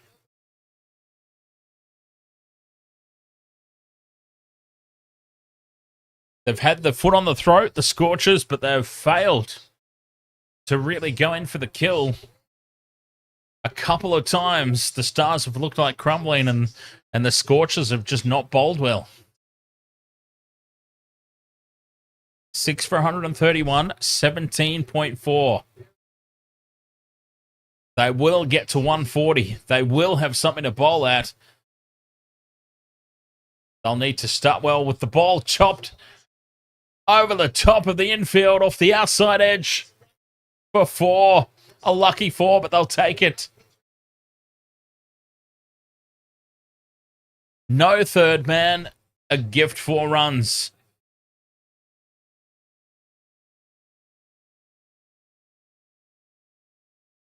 Well, this is really poor bowling. They are letting the Stars off the hook here big time. There's still 2 overs left. They could be approaching 150 if they get it right. Pushed away for a single. Curran will retain the strike. That's very important for the Stars. 18 overs gone. 6 for 136.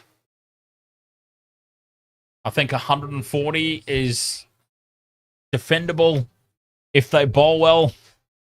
If they can get themselves up to 150, 160, they have got themselves well in this contest. They'll obviously have to bowl well regardless. Naturally. State the obvious.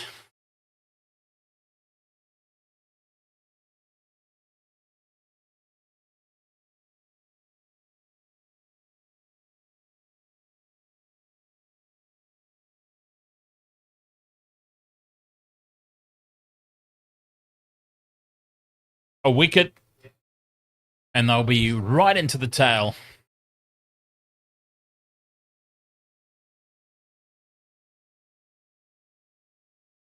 Here we go. The final couple of overs of this innings. It's outside off. Will it be called a wide from Morris? A slash and a miss. He's got away with that one. Well, it was inside the line, so it's all good. That one, Morris has been guilty of giving away a lot of extras. He's screaming for a wide there, Tom Curran. But no, it would have been a harsh call on the bowler. Curran just missed out there. Oh, and he's edged it. It's up in the air. It's out. Well, that's a big wicket. Morris has got the edge. He's got the wicket. Curran had to push for runs, but he's tried to play it onto the leg side, but it was outside off.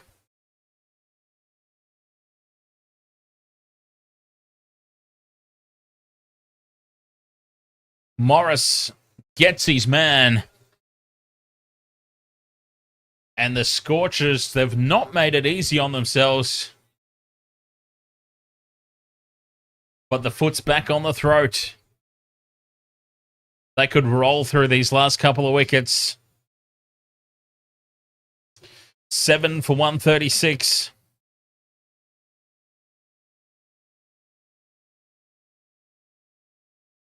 Borderline stuff here. The Stars are going to have to bowl really, really well.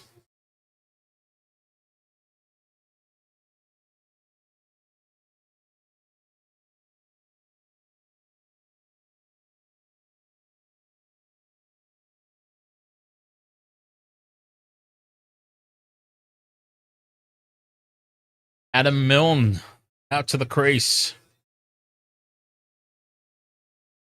The batsman didn't cross. They didn't get a chance to. They've just got to go for it here. Get 4 runs first. That's well bowled by Morris. He's improved. Bowling to the tail enders. He has improved. He was guilty early on. Morris was of giving away a lot of extras. He's been bowling fast, but giving away extras.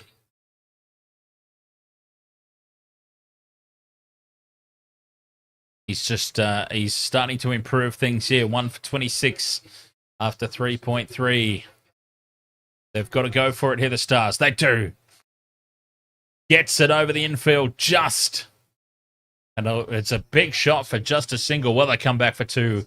That's well run. I still stand by 140. 140 plus is a target. If they can somehow, and it's going to be very difficult now that Curran's gone, but if they can somehow scramble themselves to 150, close to 160 with a big last over, it's full and straight down mid-on's throat. And another wicket falls. Wow. They're crumbling now, the Stars. It was there to be hit. It was right in the swinging arc. And he hasn't got hold of it. Puts it straight into the chest of mid-on.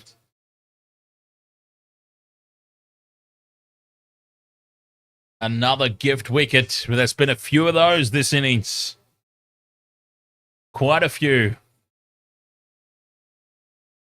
And Morris bags his second, and suddenly his stats are not looking too bad. It was a poor start for him. Lots of no balls, lots of wides. But he's recovered well now.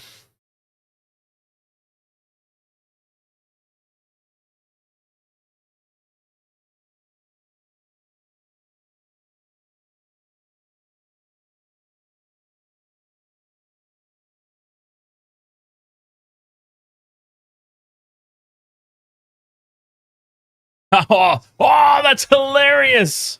Okay, Mackenzie and Couch. That is a beautiful Intoxigamer reference there as they come back for 2. And they do bring up the 140. Yes, there we go. 8 for 140. So they've got to that. I mean, that is something to bowl at. Not a lot. It is by no stretch of the imagination a good score, but it is at least something to bowl at now. They've crept their way to that 140. If they can pull off 10 runs here in this final over somehow,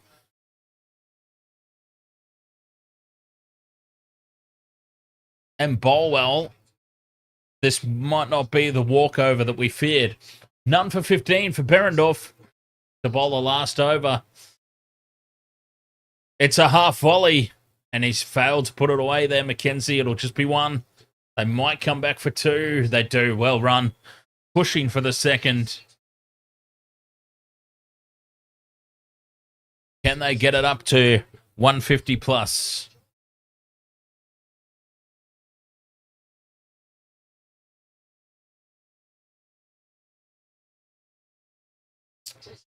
8 for 142.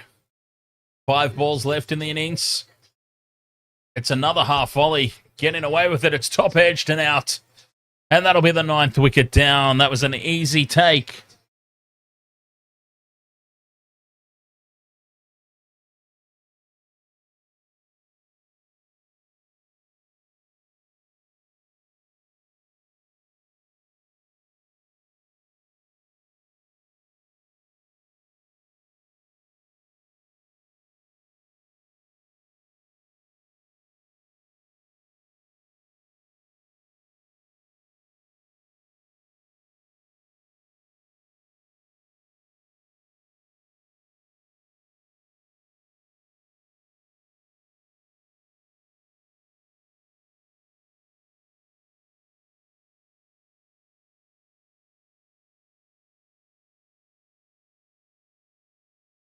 Well,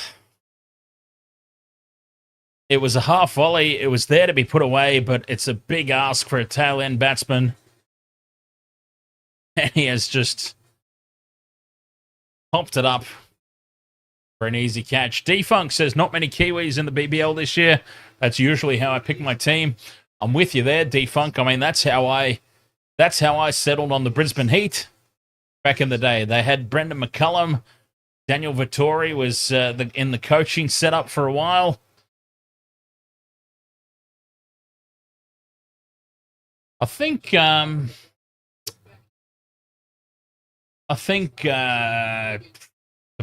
Brisbane Heat.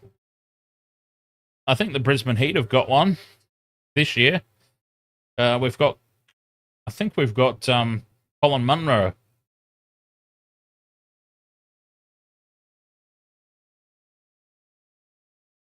Wide ball from Berendorf.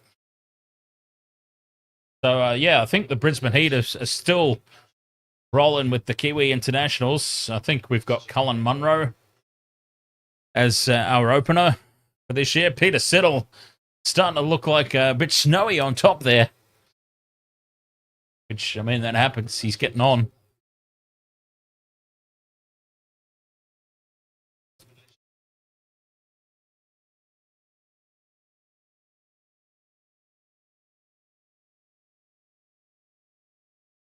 Siddle's taking a shot on the helmet.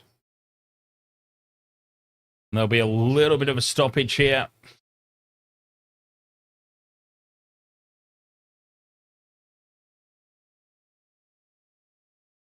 I think there's a couple of coaches floating around as well. All right, BBL 14. There used to be a couple of coaches floating about as well. Let's see if that's still the case. No, it seems like they've all moved on. Yeah, it seems like they've all moved on. But there was a period of time there where I think Daniel Vittori was coaching the Brisbane Heat at one point, and name escapes me. It really shouldn't. Kiwi captain. He was coaching one of the teams at one point too. Oh, God, why has his name escaped me? Hang on. Let me. Stephen Fleming? Have I done this without the aid of Google? I feel like Stephen Fleming was coaching one of the BBL teams at one point there too.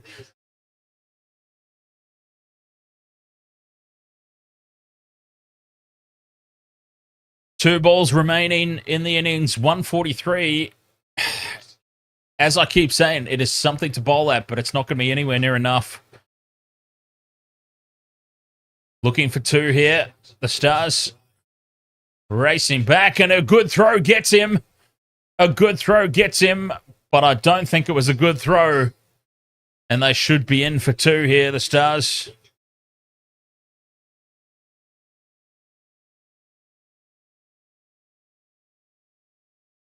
We've gone up to the third umpire, but I think he's home here. It was a poor throw.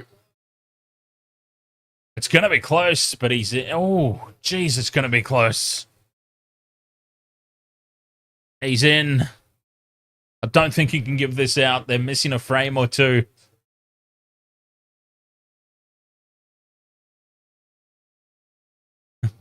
I don't think you can give this one.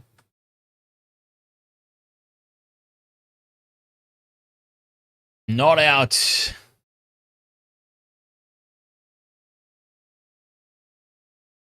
The last ball of the innings, 145. They need a 6 here.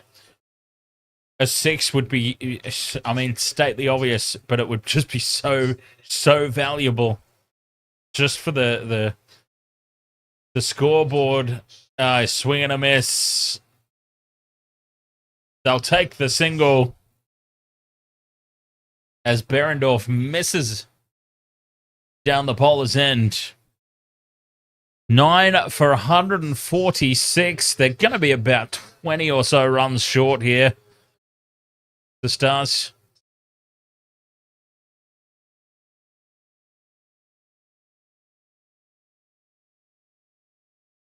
.3, the required run rate. And this Scorchers lineup that are the favourites to win the whole competition, they should be able to just bite this off very easily. For the Stars, early wickets will obviously be the key. Can they do it? Stoinis let the team down. I mean, it's not just on him. I'm not throwing this on Marcus Stoinis. I've already admitted earlier that I don't like the guy, but no, but to throw his wicket away, 37 or 33, he was set up perfectly to be the cornerstone of the innings. Their score could have been so much better if he stayed out there, needlessly running himself out.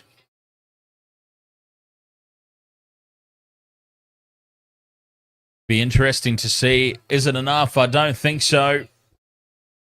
The Stars are, I think, about 20 or so runs too short. The Scorchers should cruise on in here for victory. But we'll see. Waste of Water Sports. Innings break. Now, this will be interesting to see. How long does the innings break go for? Not entirely sure.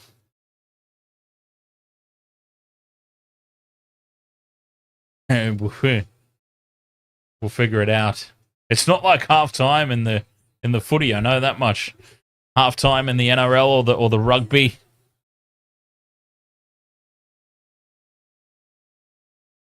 Halftime goes for like 10 minutes. I think the innings break in the Big Bash is a little bit more than that. Actually, it might actually say.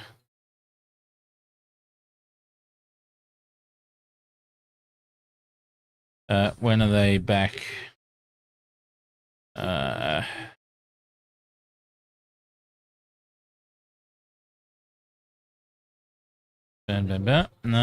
not saying there yet. Let's see.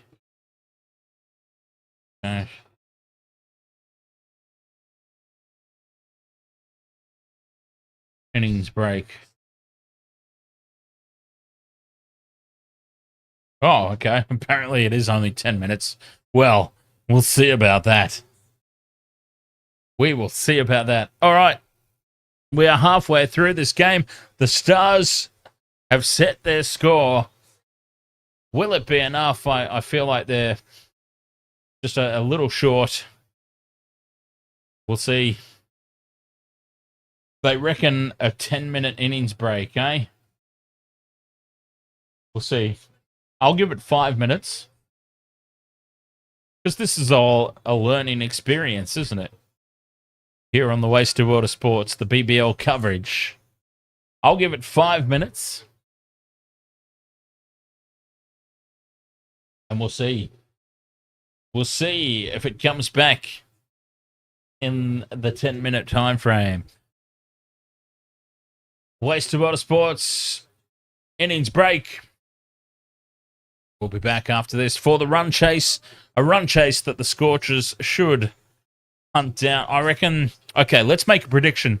Since my multi is shot to pieces, let's make a prediction. Let's say I reckon the Scorchers chase this down. I reckon the Scorchers chase this down with, let's say, 4 overs to spare.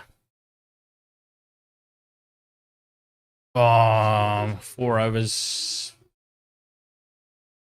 3 to 4 overs. Let me give myself a little bit of a window there. 3 to 4 overs to spare. Oh, yeah, and wickets. Wickets in hand. Defunct says Scorchers lose no more than 3 wickets. Yeah, let's say I'll go one more. I'll go one further. Defunct. Let's say Scorchers win by 6 wickets. 6-wicket victory with 3 to 4 overs to spare. We'll see how it goes. Be back for the run chase right after this here on the Waste of Water Sports.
All right, let's see. Waste of Water Sports, welcome back. Will it be a 10-minute break? I'm very curious to know. Or will it extend a little bit further, as I think it might? I would extend it further if it were up to me.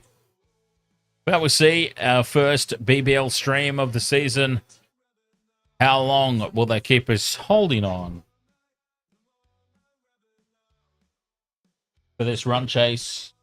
A run chase that should be should be chewed off pretty quickly from the Perth Scorchers. The Perth Scorchers, of course, favourites to win the whole competition, so they'll probably make light work of this 146. They don't need to go crazy in chasing it, which is why I'm giving them 3 to 4 overs. There's 3 to 4 overs left. They don't need to go overboard. It's 7.3 and over. And I think the problem that the Stars had, apart from throwing wickets away needlessly, which they did very much so, they threw their wickets away so needlessly. Marcus Stoinis was set. He got himself run out. Rogers was set. Played a silly reverse sweep. Got himself out. The Stars, they've left themselves with a lot of work to do. 9 for 146 after their 20 overs. But at least they got through the 20 overs. For a moment, it looked like they weren't even going to get through their 20. It looked like they were going to get bowled out. But they managed just to bat through their 20 overs and put a score on the board at least. As I said throughout the course of the innings, 140 looked like it was a little bit far away for them at one point there. So the fact that they have managed to crawl to 140 plus, it's at least something to bowl at. And a couple of early wickets, which they're capable of getting. I mean, Peter Siddle's getting on now, but Peter Siddle is in the bowling attack. They have bowlers capable of taking wickets. Marcus Stoinis, of course, he'll be looking to make amends for throwing his wicket away.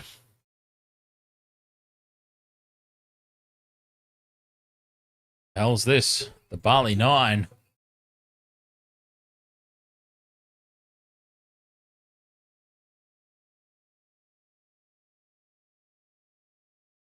A stabbing attack on a Logan grandmother.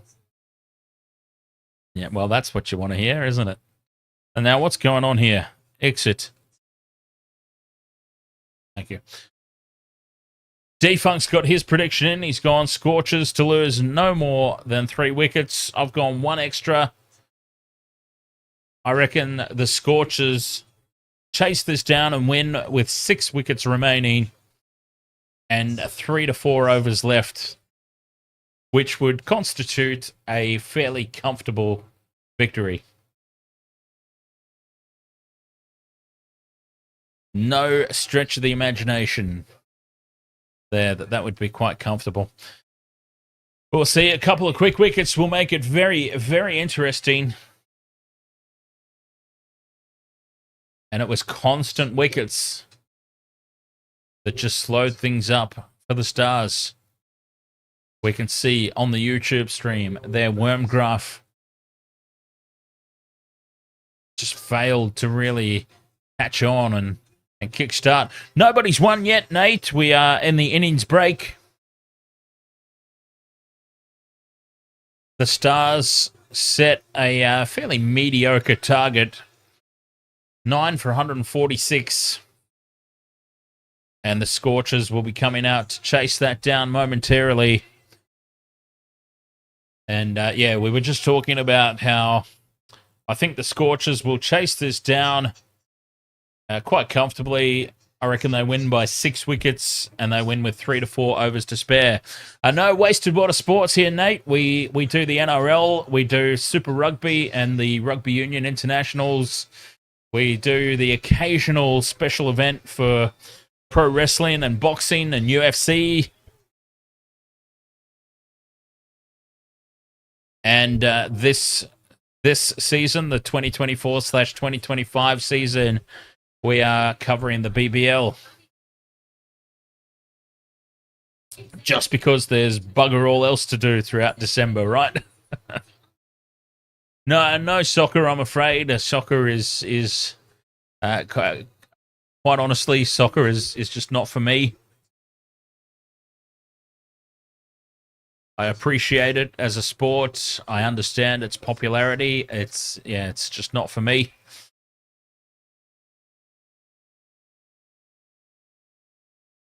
Played it as a kid, but that's the extent of my soccer knowledge.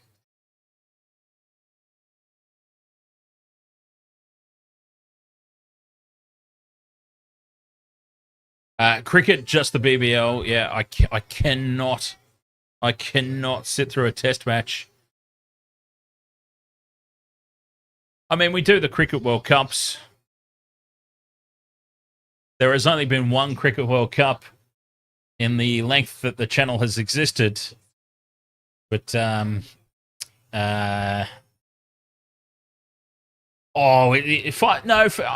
absolutely right, Nate. 5 days isn't that bad, but I mean, it's hard to do 5 days and 3 sessions a day on a live stream, is all.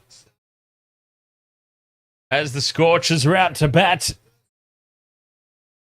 And then, he's gone for it straight away. It's up in the air. And it's gone for 6. Finn Allen. It was right in the swinging arc, and Finn Allen has said, thank you very much. A half volley, and it has been absolutely tonked for 6. 85 meters.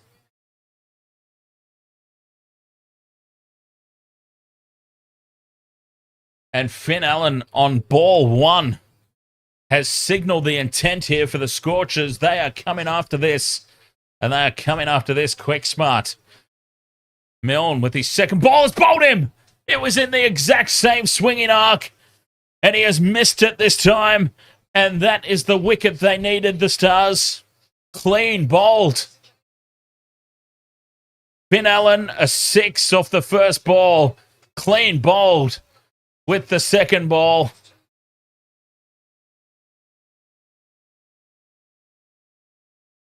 And Melbourne, they needed that wicket. A mediocre score was set.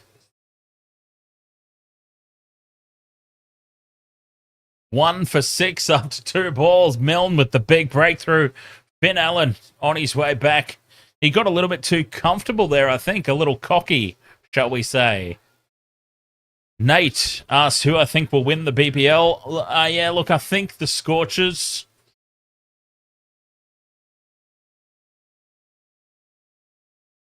They are just such a strong team. They'll be hard to beat. But the Stars have given themselves every opportunity. The start they needed to defending this mediocre total. And Cooper Connolly now wasn't expecting to be out there 2 balls into the innings, but here he is. A big, big wicket from Milne and the Stars. Ball 3, it's outside off stump, and Connolly just allows it to go through. A dream start for the Stars with the ball here. Going for 6. I think the Sixers. Look, I go for the Brisbane Heat, Nate. To be honest, the Brisbane Heat are my team, so I would love to say that they'll be back there again. I am very concerned about the Brisbane Heat's batting depth. I think that they'll go all right with the ball, but I'm very concerned about their batting depth this year. But obviously, as a fan, I would love to see them there again. But I think the Scorchers are the team to beat. The trouble with the BBL, though, right? Yeah, exactly, Nate. Just exactly the point I was about to make is the BBL is set up in a way that it completely changes, doesn't it? Like, come finals time and the tests are over, all the Aussie internationals are back, it completely changes the makeup of the teams, doesn't it? As this is another wide ball outside off. And it is called a wide. Well, this is a very bizarre start. We've seen a 6 off ball 1. a wicket off ball 2, and now a few wide balls. One is finally called. But yes, that's the nature of the BBL is teams can be struggling, but then they get their internationals back. And it makes it a completely different competition. And unfortunately for some teams, the internationals come back just a little bit too late, as this one's glided away down to the boundary, past the slip cordon for 4. 1 for 11. Nate, you go for the Thunder. And Pat Cummins, the only one that you have international.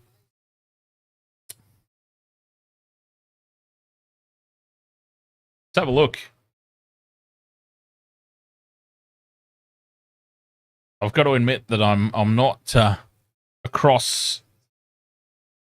Oh, slash and a miss outside off stump. And the first over is done. 1 for 11. Well, they are hitting the run rate very easily. But that wicket, it was a big wicket. Let's see. Thunder players, BBL. Captain David Warner. Wes Agar, Cameron Bancroft, Sam Billings.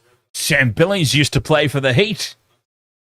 He's been stolen. Pat Cummins, Ollie Davies, Lockie Ferguson, Matt Dilks, Chris Green, Ryan Hadley, Liam Hatcher, Sam Constas, Nick Madison, Nathan McAndrew, Blake Nikotadis, Shafane Rutherford, Will Salzman, Daniel Sams, Jason Sanger, and Tanvir Sanger.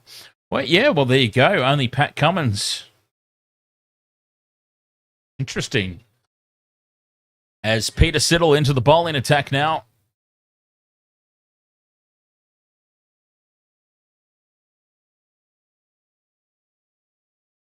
One for 11. They're talking about Peter Siddle like he's 80 years old.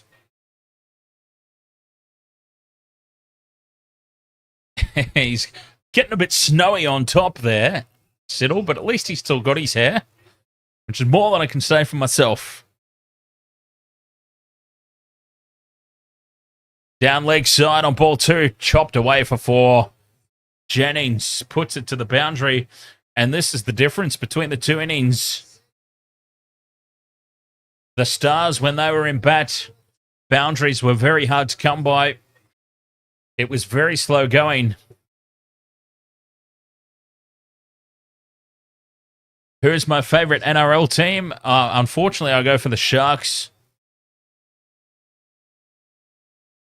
I mean, I'm pleased that the Sharks have at least won a premiership. But yes, it's very tough going, and we're stuck with Nico Hines for the next 4 years. Got bloody useless Nico Hines locked up until 2029 or something, and Daniel Atkinson gets signed up, swooped on, and signed up by the Dragons. What a pickup he is for the Dragons. Swing and a miss by Jennings, outside off.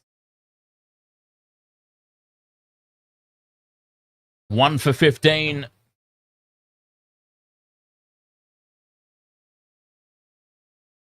Both batsmen, 4 runs off 4 deliveries. Defunk asking about Manscaped. Look, I'm not sponsored by Manscaped, but yes, it's a quality product. It's the real deal, I'm telling you.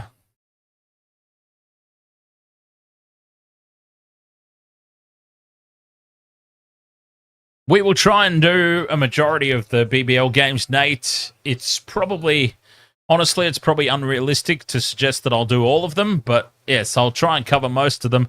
As Siddle is in again, and another slash outside off from Jennings. An appeal from behind. Well, it's been given. The second wicket is down, and this is huge for the Stars.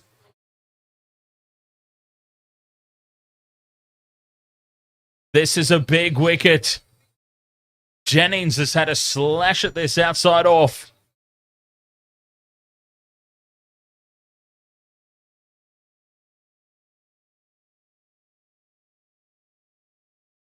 Well, that's huge.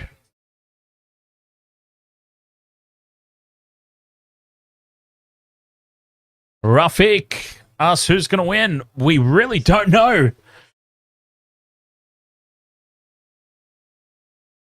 We really don't know. It looked like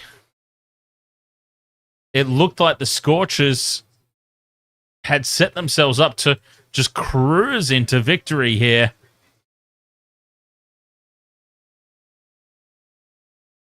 But quick wickets, just what they needed.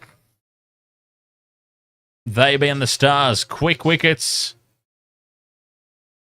And it is game on here. Game on.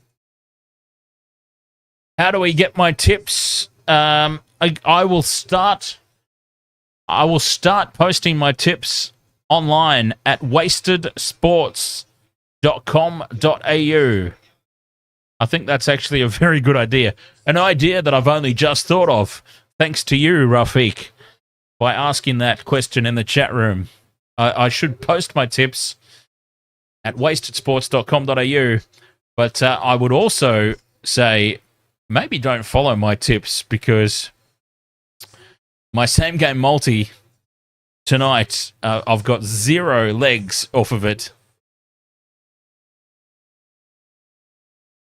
I did tip overall, though, the Scorchers to win, so I've got that going for me at least, I suppose.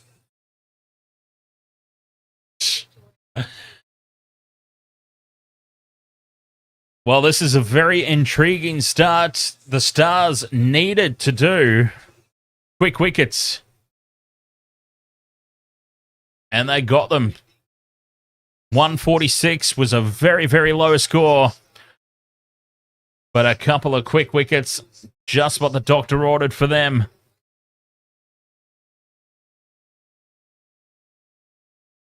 Peter Siddle is still running around playing. That's fantastic. Defunk says you should do a members-only video on YouTube for your tips. Defunk, I really, really need to get off my buttocks and start doing some member-only videos. I really do. Otherwise, all the members are going to leave. They're like, what? Why am I a member? I'm getting no extras. So I really, really do. I really do need to pick up my game a little bit and start creating some members-only content. So I appreciate that suggestion, Defunk. I think it's a very good idea. Because the thing for a members-only video, it doesn't need to be anything fancy like I do for the actual in-game streams with all the scoreboards and fancy graphics and everything. All it really needs to be is me going live on a video for 10 to 15 minutes before a game. Give people a heads up on what my predictions are. So yes, I do need to start offering some value for the YouTube channel members. Wasted World of Sports, of course, live on YouTube, live on TikTok, and sometimes live on Facebook. And our official website, wastedsports.com.au, as this is a swing and a miss outside off from Connolly. And we've got a game on our hands here.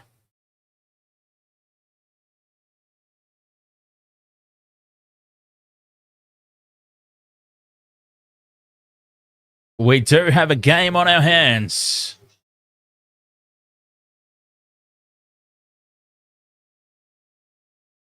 $132. Oh, it's a no ball. A late call of no ball. It's going to be a free hit here for Connolly. The Scorchers need 132 runs off 106 balls.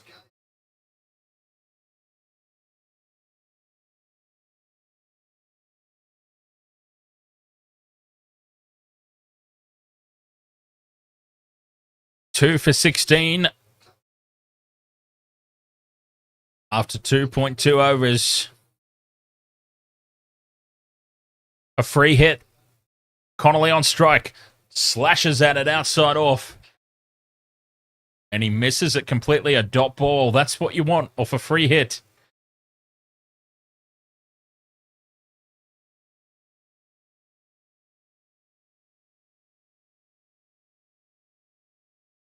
He had a big swing at that. Cooper Connolly. A big air swing. Milne with a false start. Back to the top of his mark.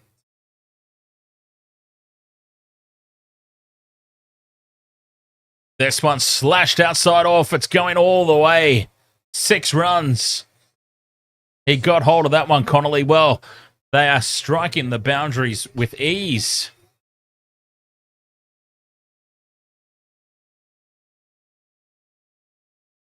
And this will be the problem for the Stars.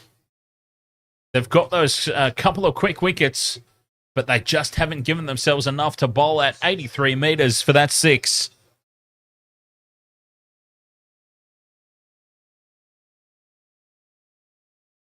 Milne in again. Outside off. Connolly lets this one go through to the keeper. He's already got his 6. They don't need to do anything frantic here. That's the thing for the Scorchers. They don't need to do anything frantic. He's already hit the 6. They've got the no ball. Another couple of singles. They've done enough for this over. Nate, thank you very much for the follow. And you hate the Stars, eh? I'll tell you who I hate. Probably...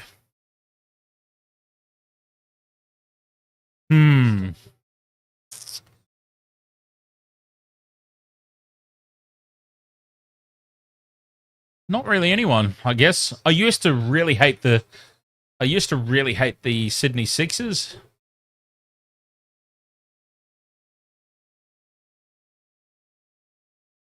But yeah, I probably don't really hate any of the teams at the moment. And the reason that I used to hate the Sixers was because they would always beat the Heat. And the Brisbane Heat being my team, state the obvious, right? But yeah, I guess now that the Brisbane Heat won last year, I don't really hate any of the other teams. Yeah, that's an interesting one. 2 for 25. The Scorchers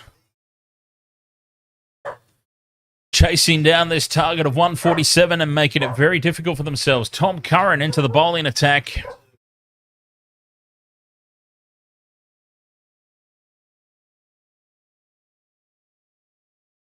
Just fended to the offside for no run.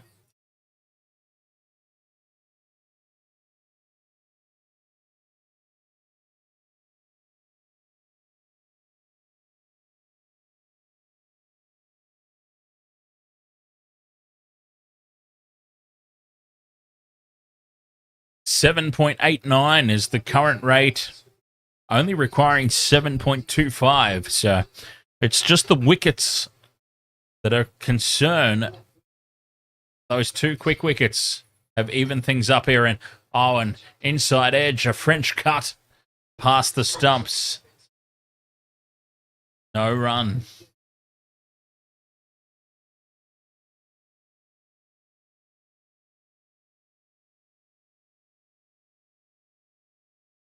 Wickets are the key for the Stars.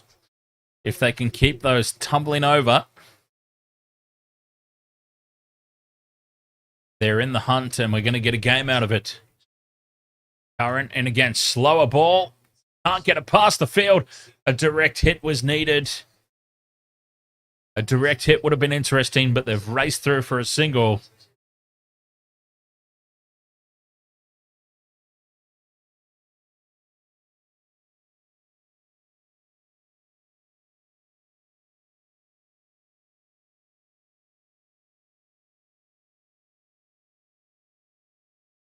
Two for 26.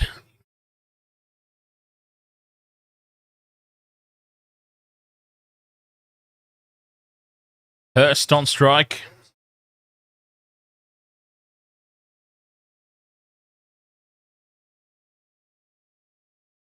More wickets needed for the Stars. Curran in again. Just fended to the offside for no run.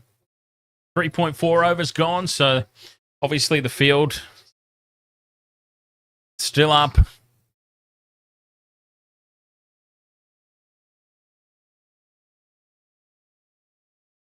And that run rate just dips under the required. Probably for the first time in this run chase, but nothing to really worry about there. 7.09 the current run rate, 7.4 required. That's nothing. The difference there. Half volley here is hit. Has he got enough of it? Yes, he does. Hurst puts it over mid-on for 4 runs down the ground. It was a half volley, and he put it away. Poor delivery, that one.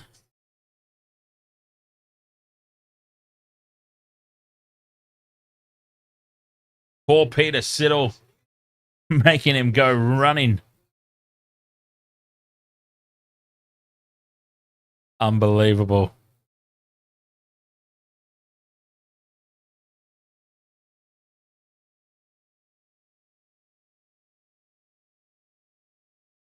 Curran. Oh. Puts the ball up. Just pushes it a little further up. And Hurst went for the same shot. Didn't get hold of it at all. No run.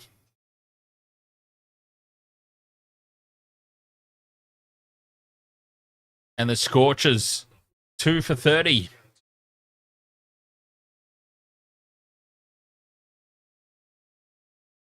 As I said, the 2 wickets, that will be the concern. There's no concern about the runs.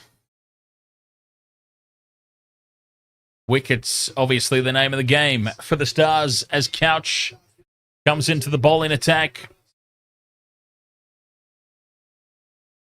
2 for 30 after 4 overs. They're on target.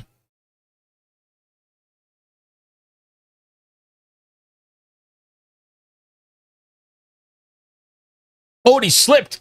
Oh, that looked harsh. That looked very rough. Couch is down. Oh, get some get some sawdust. I nearly said sandpaper. Get some sawdust out there on the crease. He's had a tumble here, Couch. Oh, his boot has just slipped out from under him, and he has gone down like a heap.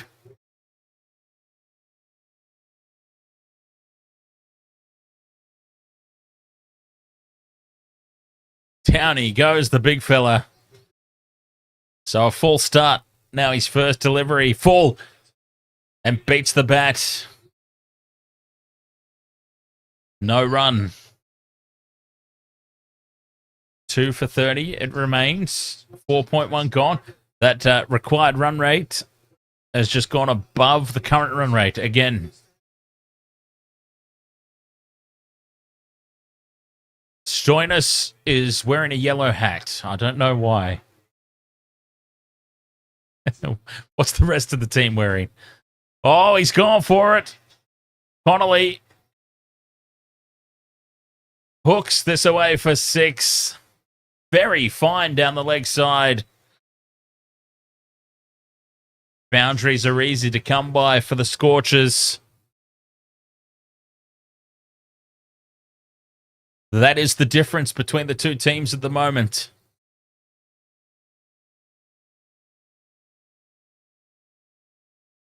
They've lost those couple of early wickets, but they've kept the run rate well and truly in command. Couch. Straight delivery, just fended back to the bowler. No run. Connolly's gone to 20 off 17. He's raced up there. It feels like out of nowhere.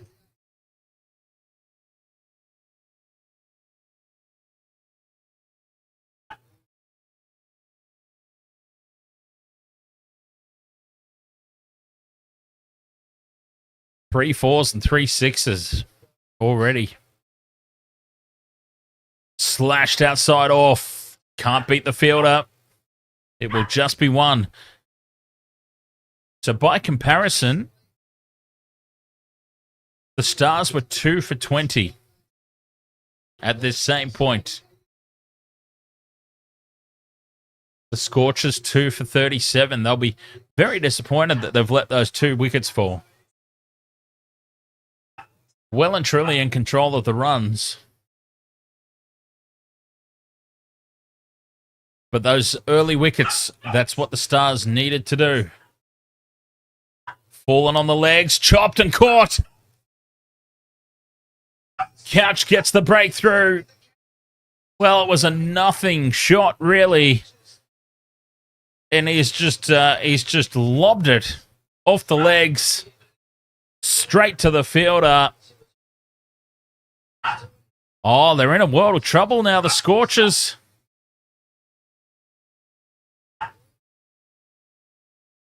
Hurst was neither here nor there. And he just lobs it off the legs straight to the fielder. Catches it low. And they've lost their 3rd wicket. The Scorchers. 3 for 37. And they are making this run chase very difficult. And it comes back to what I was talking about, the importance of just setting a score. It doesn't necessarily have to be a good score if you just set yourself something to bowl at. Something. Anything to bowl at. You never know what might happen.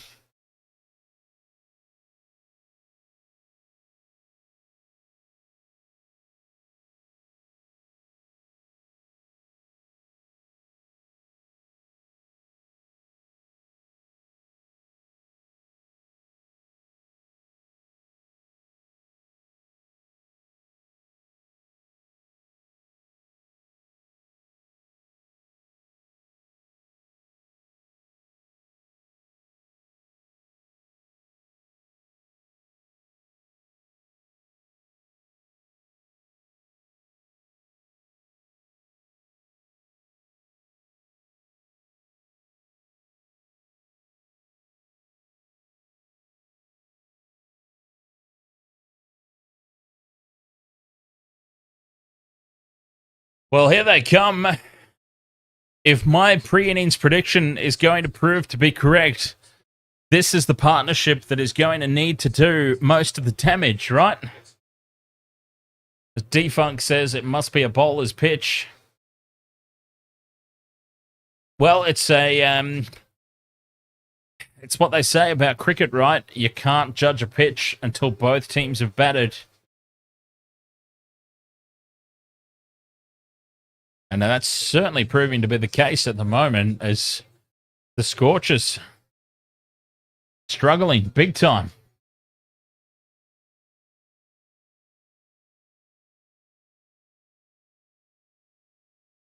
Mackenzie into the bowling attack is, what would you call this bowling style? It's kind of like spin medium pace.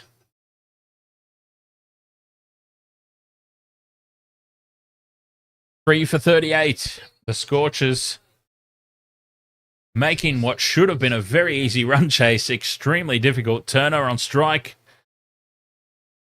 Just bumps it back to the bowler. Mackenzie traps it down. No run.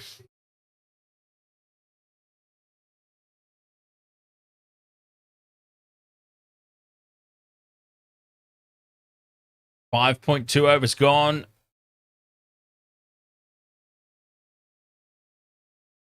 Played down to long on for a single. Just the 1 run.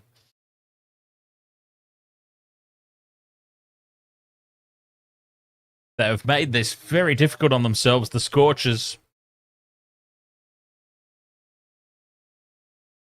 It's a fine line with cricket of any form, but especially T20. A fine line between aggression and, I mean, they've got the runs, have the Scorchers, but they've given up wickets as well. You don't need to go for that 7 or 8 and over right from the outset. Get yourself in. Defunk says, remember when medium pace made a little comeback in the 90s? Yeah, I was a medium pacer. I would love for a medium pace comeback as Connolly just glides this to the offside. They come back for 2.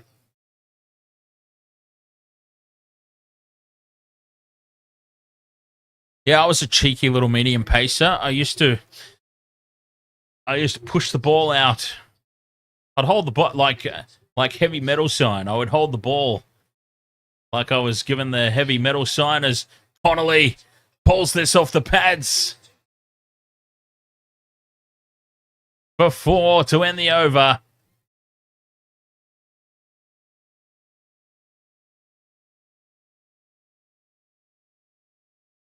And I used to hold the ball like given the heavy metal horns because I had enough grip with the 3 fingers to bowl a regular medium pace delivery with control. But my trick ball was always rather than bringing the hand down on the ball by holding the ball like that with the metal horns, I used to have my trick delivery where rather than bringing it down, I would just pop it out the front of the hand.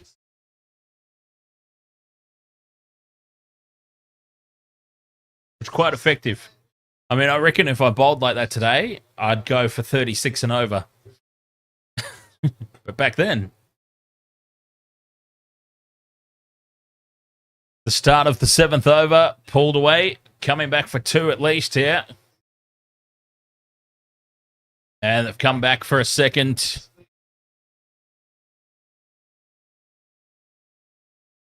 Oh, they came back for 3. Well, that's very well run.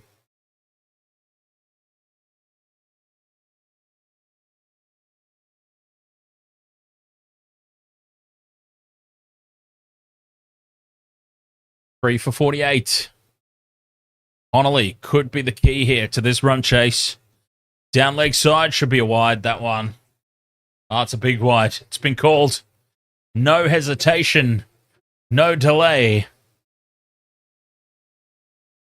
Came on just like Special K. And the the umpire has called a wide.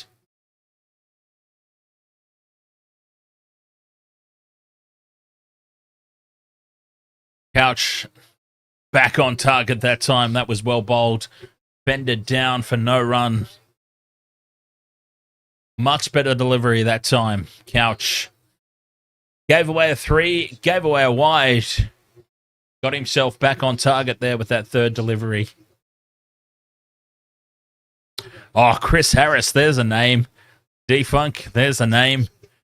Chris Harris. How about this for a name as well? Danny Morrison. I know he wasn't a medium pacer. We're talking about medium pacers. Danny Morrison. This one's punched into the offside. Cartwright slides across to save the boundary, but they'll come back for 2 or 3 there. They came back for 2. 3. They got 3. Well run.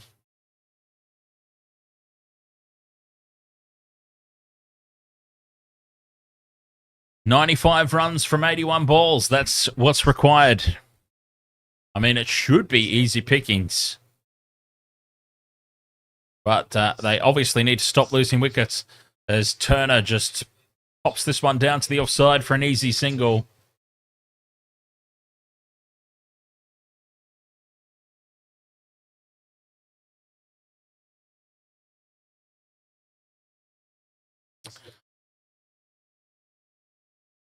I'll tell you what, D-Funk, my man was Shane Bond. Shane Bond, whose career was probably not as long as it deserved. He would terrorize the Aussies.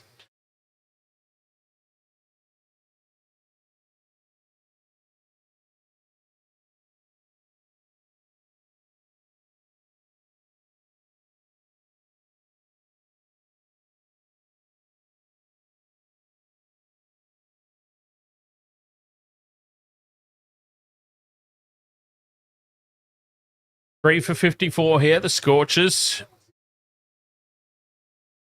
Certainly not doing it as easily as I anticipated. Pulled onto the onside for another single to end the over. The run rate is absolutely fine. They are well and truly on top. Nah, Brett Lee, in one day as anyway, Brett Lee would leak too many runs, in my opinion. D-Funk. As somebody who is always supporting against the Aussies, I always cheered when Brett Lee would come on to bowl at the death. I could never understand why Australia viewed Brett Lee as a death bowler, because he would get... He was very capable of getting... And I suppose this is why he got the gig, because Brett Lee was very capable of getting a couple of wickets in quick succession. But the problem was, if he didn't get those couple of wickets in quick succession, he would go for 18 or 20 runs off and over. I couldn't understand why they persisted with him as a death bowler. Because, yes, as I said, as somebody who was always cheering against Australia, I would get very excited when Brett Lee would come into the bowling attack at the death.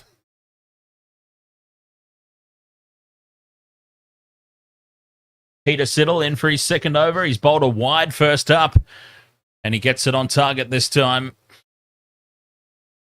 Well, Mitchell Stark's exactly the same, isn't he, D-Funk? Mitchell Stark is either going to bowl you out or trap you LBW with his first ball, or it's going to go 5 meters down leg side for 4 wides. Yeah, sometimes these guys, it's impressive that you can bowl so fast, but it's not always going to...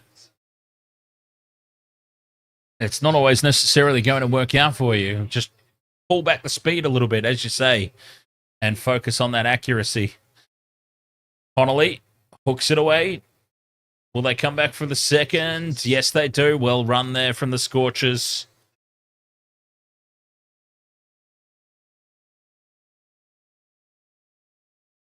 Yeah, Glenn McGrath turned into a beast, didn't he? Glenn McGrath was not always a beast of a bowler. He turned into one. Mr. Consistent. He didn't try to bowl quick. Glenn McGrath was not a quick bowler. But he was Mr. Consistent. He just always put it on the mark. He always, every single ball, 99.9% of the time. And that's what made him so good. That's what made him so difficult to play. He didn't have pace. He didn't have variation. He just put it on a mark 99.9% of the time and said, you miss, I hit. Simple as that. You miss, I hit. Every single ball. 99 deliveries out of 100. You miss, I hit. Played down to mid-on for a quick single.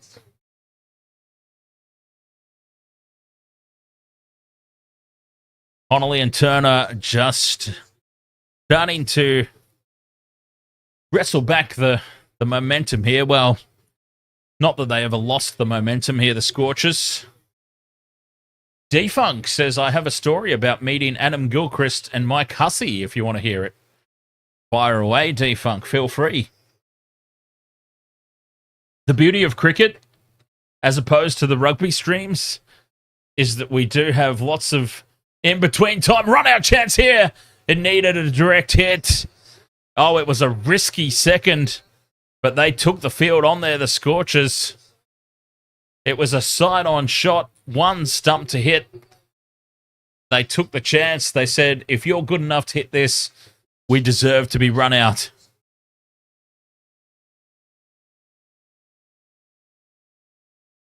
The beauty of cricket streams, D-Funk, as I was saying, as opposed to the rugby, is there's plenty of time for stories. In between overs, in between deliveries, lots of downtime in the cricket. Siddle with, what would that be? Oh, quick run there to mid-on. Risky. The Scorchers, some risky business here. 9 runs off the over. 3 for 64.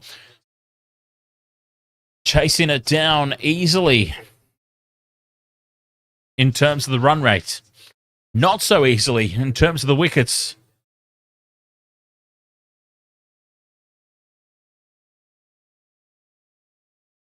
Three for 63. Scorchers needing 84 runs off 73 deliveries.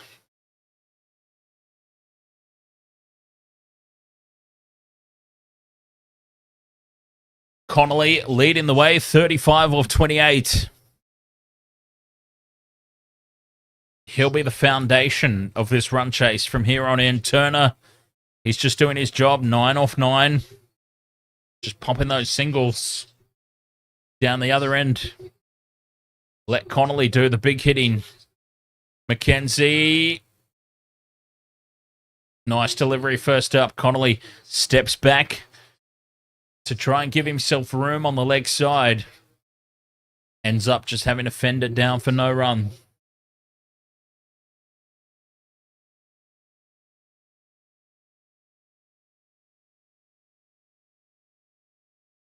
Again, full delivery from Mackenzie, just pushed down to long on. A single for Connolly.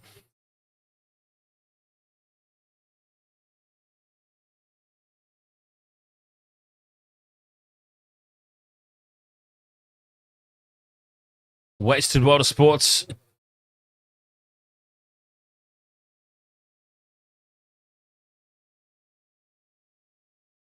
Wasted World of Sports, we do have a Big Bash tipping contest for those who might be interested in joining it. tipping.cricket.com.au, and the join code for the Wasted World of Sports League is pinned to the top of the YouTube chat. All right, Defunk says, I had a car crash when I lived in Perth and spent a couple of months in a wheelchair. Oh, that must have been fun. And during this time, my family took me out for my cousin's birthday lunch in Subiaco in the city. All right, that's part one of the story.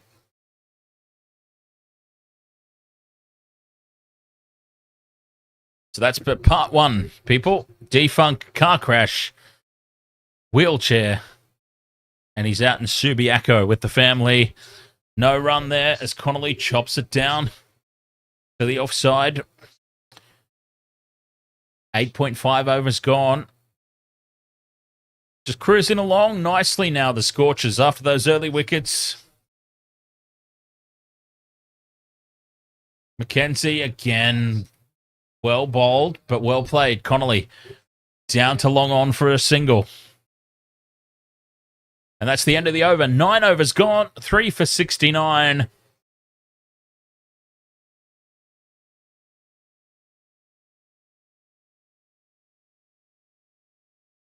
Cruising along with the run rate, the Perth Scorchers. Those 3 wickets will be of a little concern.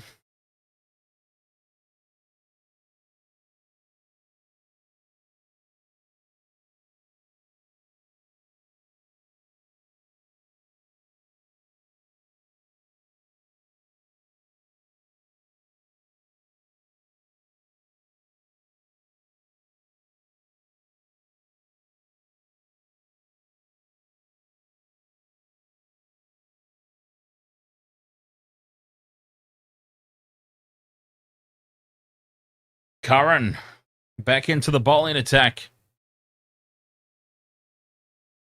All right, so Defunk, wheelchair, car crash, birthday in Subiaco. We are going back to the car after our meal, and you were wheeling yourself.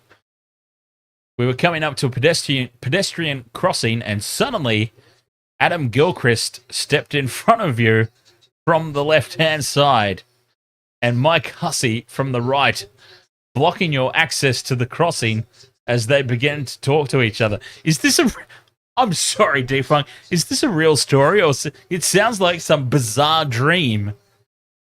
It's like, here you are, wheeling yourself along, and then there's Adam Gilchrist, and there's Mike Hussey, and they've just randomly met each other, I go, hey, mate, how are you? I'm good, mate. How are you going? Let's just stand here and block this disabled person. I mean, sorry, disabled at the time, obviously, in a wheelchair. Let's just block this disabled person from accessing the crossing. Carry on. I can't wait to hear the end of this story. Oh, please tell me you let him have it, though. Absolutely let him have it.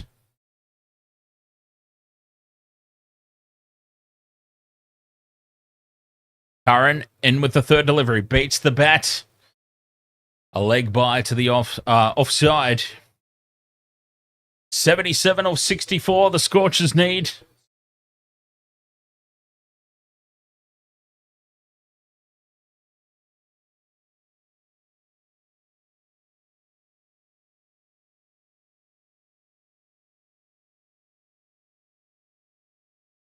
You you made your presence known to them, and you could see they felt bad, and they went to shake your hand.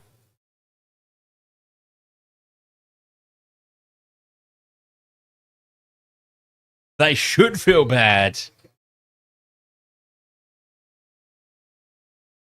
Unbelievable, the nerve of them.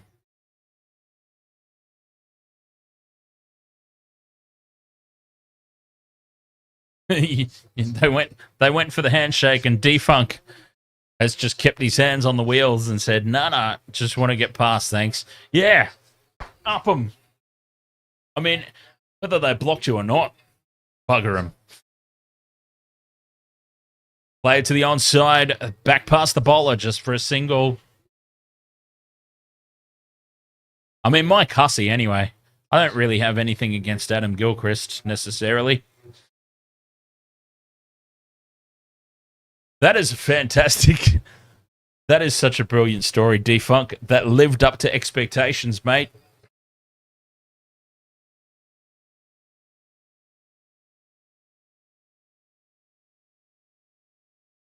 That was fantastic. My story doesn't even come close to that. What's wrong with Mr. Cricket? Well, as we know, I support everybody but the Australian Test cricket team. Couldn't get the son of a bitch out. Bastard was too good, is what's wrong with him. Couldn't get the son of a bitch out for love nor money.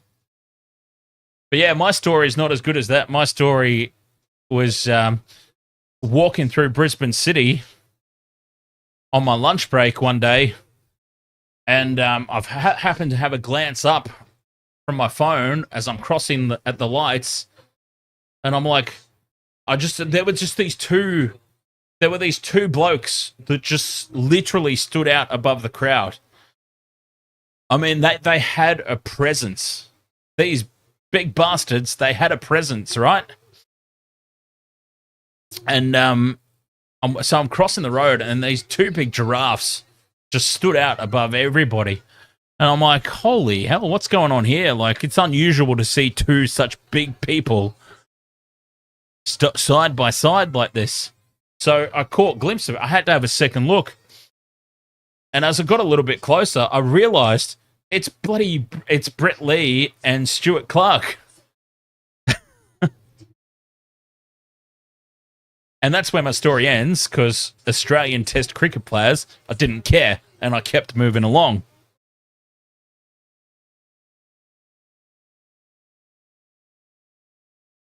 I wish it was Shaq and Chuck. That would have been so much better than Brett Lee and Stuart Clark. I tell you.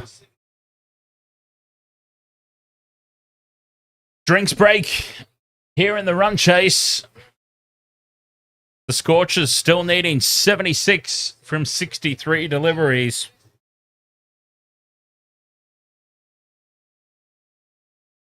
They've made slightly tough work out of what should have been a pretty cruisy run chase.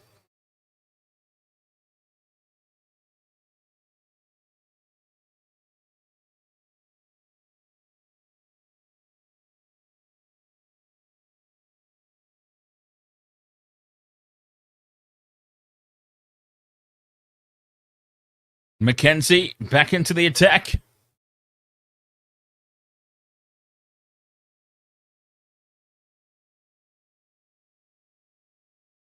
Oh, they've gone for the quick run. They've gone for the run out. A direct hit might have had it close.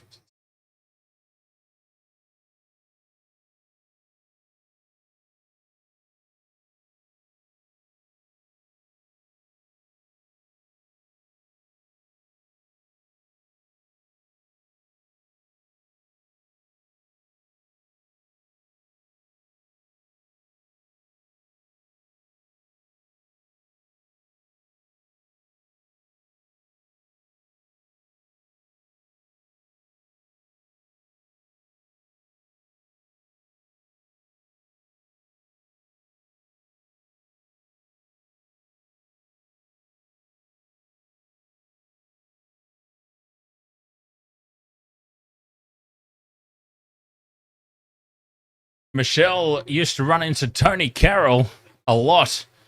Oh, well, as long as he didn't run into you. Bloody Tony Carroll wiping out the referee that year with his knee.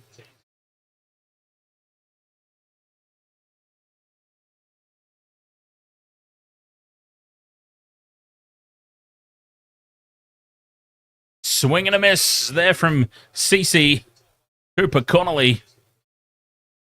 70 from 57 here, the Scorchers. Drifting on the legs, but they've got cover there. Peter Siddle, I believe it is, back there. And just the one run.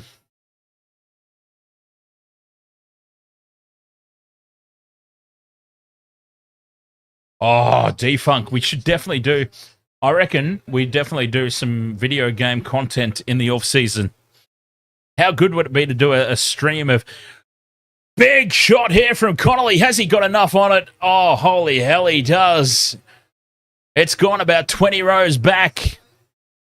Connolly has put it into the stands. A big six.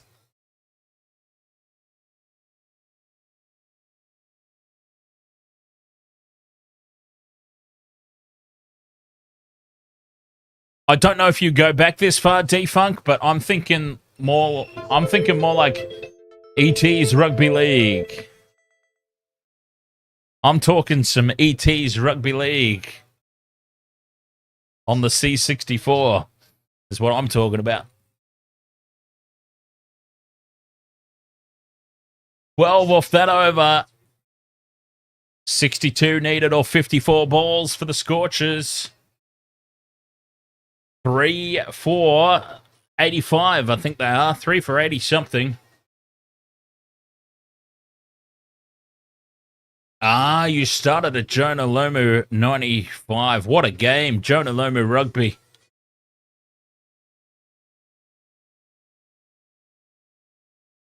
Playing as the All Blacks on Jonah Lomu rugby was a little easy, though, wasn't it? Just pass the ball out to the wing to Jonah. Hit the fend button. Just sail through. Connolly on strike, 2 runs away from his 50. Curran puts it on the legs.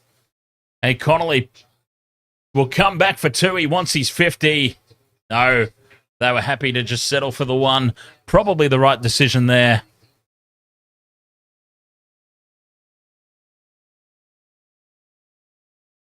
Connolly moves to 49. Playing a very controlled innings down there.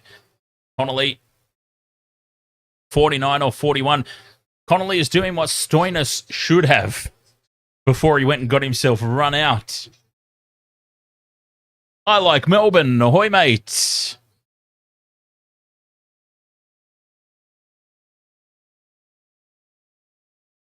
Curran drifting onto the legs again. Just tapped away from Turner for the 1. And here we go, the 50. The 50 partnership is up, and Connolly is on the cusp of his 50.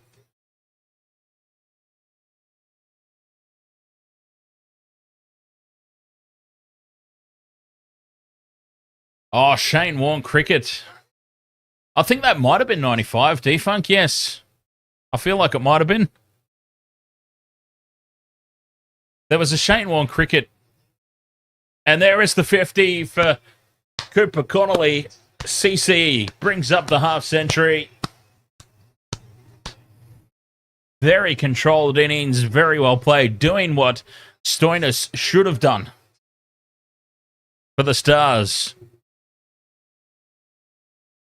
There was pretty much, going back to the Mega Drive, there was a Shane Warne cricket game, I think, every 4 years. It was originally Brian Lara cricket. And then in Australia, they ended up with the license for Shane Warne.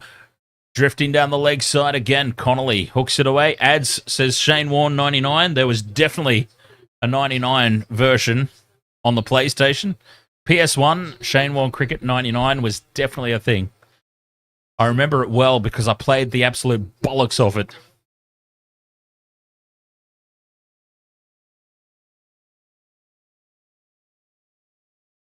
Brian Lara cricket and Shane Warne cricket I had on the Mega Drive.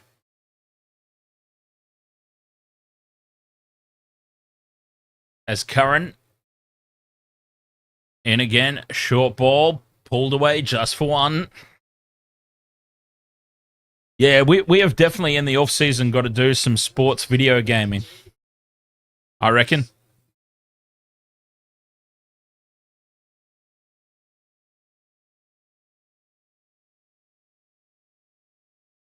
I mean, I'm old, man. I'm old. I go as far back as Alan Border's cricket on the Commodore 64.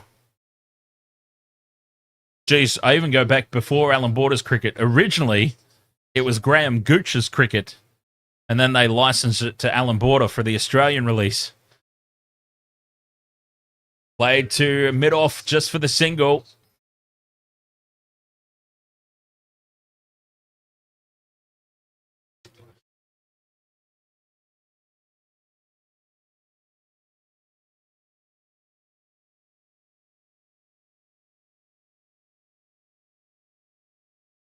Yeah, I know, man. I know. Where has life gone? Oh well, at least I've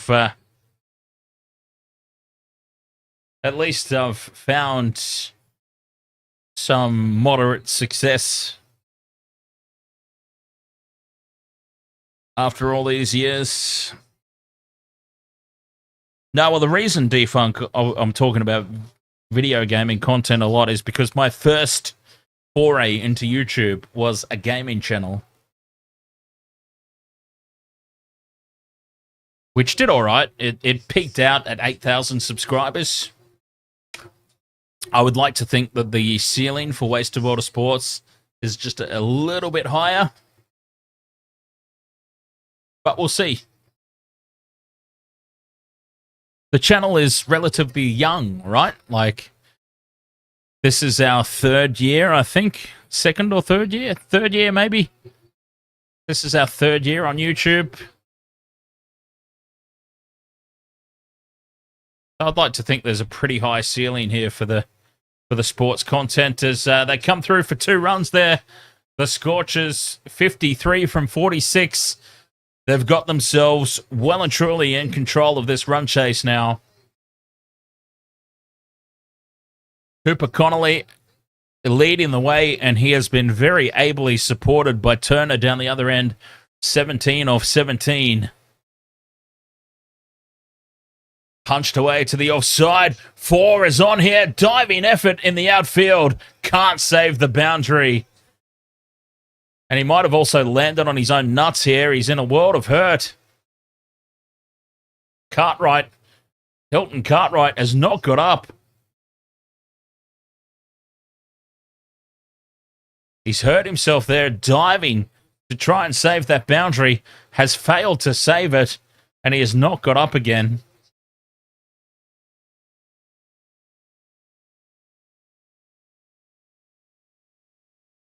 God, I felt like he might have landed on his balls. But he's holding his head, so he's hurt himself there, big time. A diving effort from Hilton Cartwright. Racing across, and he's dived across. Oh, and he's probably separated his shoulder. He's reached out with the left arm. He's done a Nathan Cleary. He's popped the shoulder out, I reckon.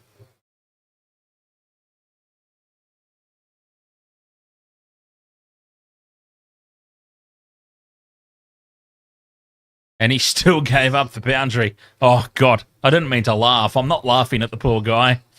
It's just, it was a chuckle of just understanding the pain. The pain of, oh, here comes the Medicart. This is not good. Oh, Hilton Cartwright will be leaving the field, it seems.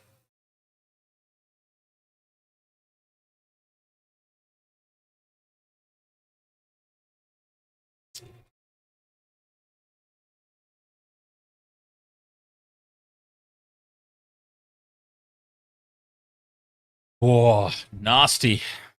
Hilton Cartwright's done.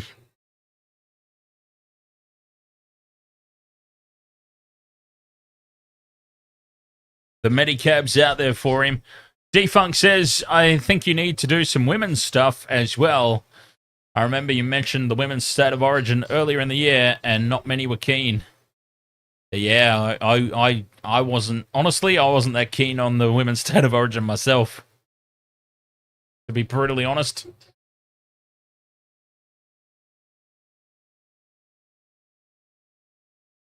I'd do some netball. I am a fiend for netball. I actually used to play netball back in primary school. True story. I played netball. People used to make fun of me. I mean, I do genuinely like netball. I do genuinely like netball, but the thing is, like, back in school, they were making fun, like, all my mates, oh, netball, gay. Playing a girls' sport, it's like, yeah, you guys are off doing your thing. I'm playing after-school sports every Wednesday, literally surrounded by girls. Huh? Who's the fool, I say? Who's the fool? Not me.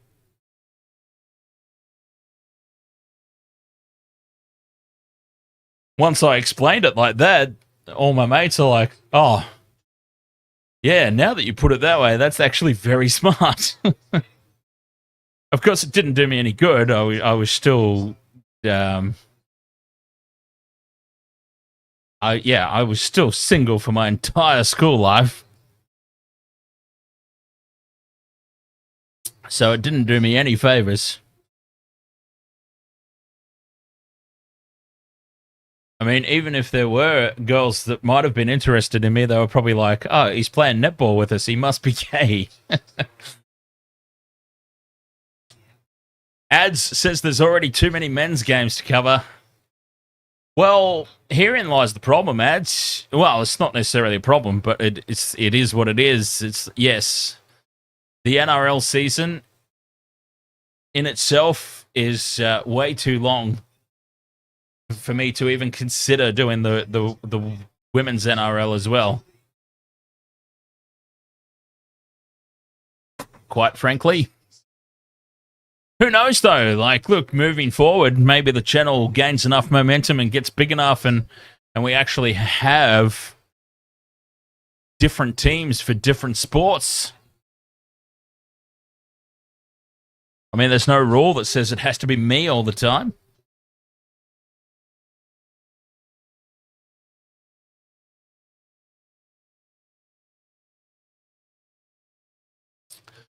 And this is very sad to see. Hilton Cartwright is in a neck brace, and he has been loaded onto the Medicart there, the Medicab. And he is getting stretchered off the field. That is not good to see at all, obviously.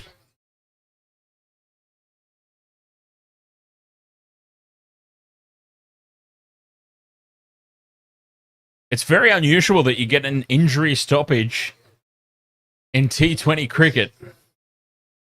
But this has been a big, big injury timeout. Hilton Cartwright diving to save a boundary. And, well, he's in a neck brace just out of precaution more than anything else. But I suspect the damage would be in the shoulder region. Just the way that he dived with the left arm fully outstretched, and he just, boom. The impact with the turf would have been, boom, right there, right on the joint of the shoulder. So I feel like the neck brace is just precautionary. The injury is probably further down. He's talking. But yes, fingers crossed there for Hilton Cartwright. You don't like to see this, and it's a rarity that you see this in cricket. I mean, this is a somewhat common sight in footy. But this is such a rare sight when it comes to cricket, seeing somebody get stretched off.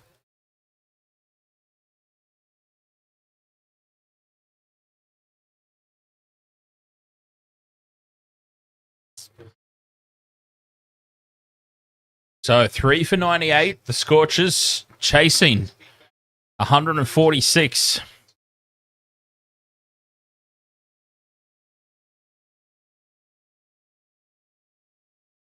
Back into play we go after that little stoppage. Fingers crossed there for Hilton Cartwright. Chaz G, ahoy there, mate. Welcome along.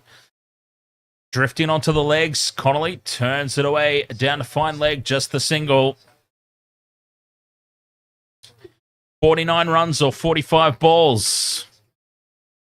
The equation for the Scorchers. 7 wickets in hand should be relatively easy. With the wickets in hand, they should see it in from here.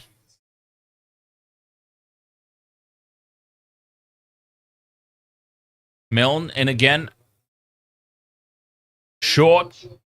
And Turner lets it go. Through to the keeper. No call of a wide.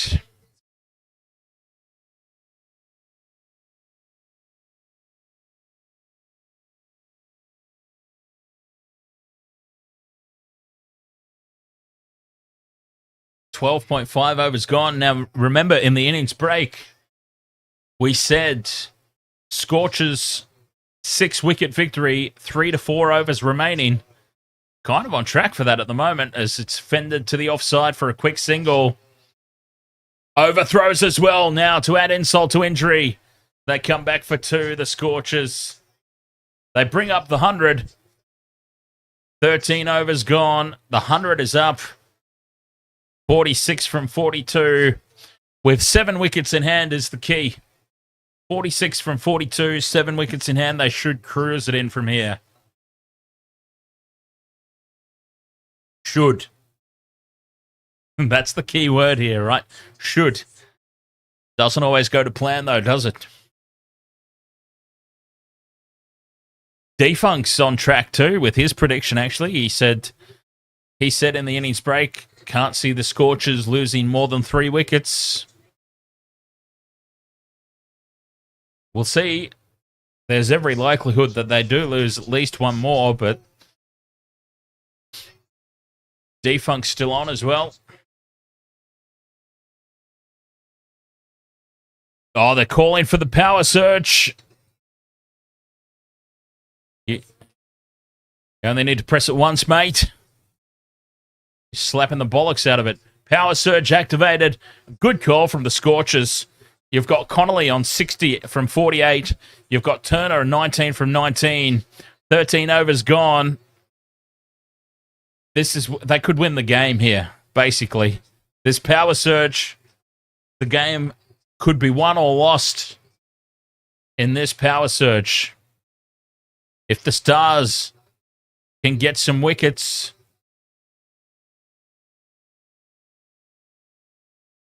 I might have put the mockers on them. Defunct, we'll see. I'm pretty good with the old commentator's curse. We've seen that all through the NRL season. First ball of the surge. Could be a no ball there. That was very high. It was above waist height. And it's been pushed away to the offside. It won't go to the boundary. Oh, might go to the boundary. Well, they've just cocked this up big time, the Stars. He's tried to scoop it back in field. He's ended up backhanding it into the boundary for 4. Well, what a great big goof. And he has given up 4 runs. Well, the Stars, they don't need that. To state the obvious, it's almost a runner ball now. Chopped away on the half volley to Siddle at mid-off for a dot ball.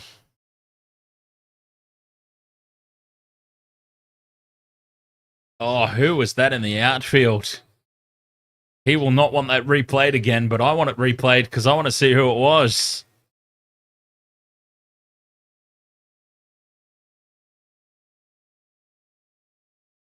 Really poor work in the outfield.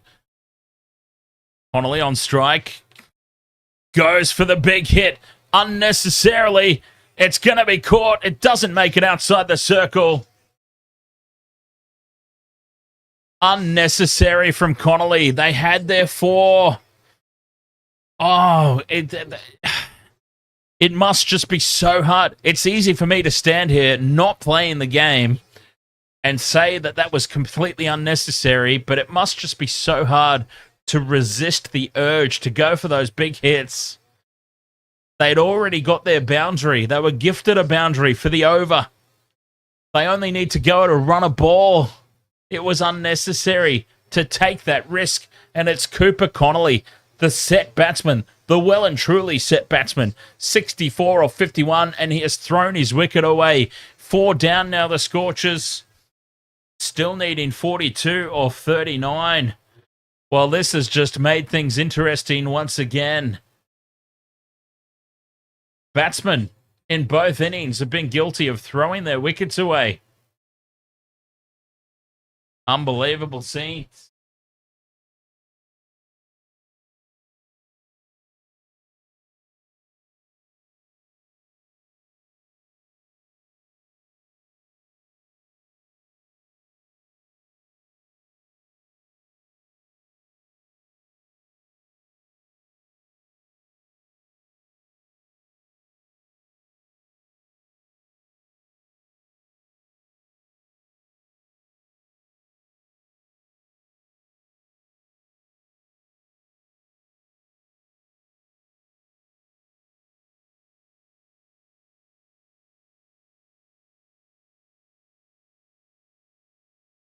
And I've come back for a 4.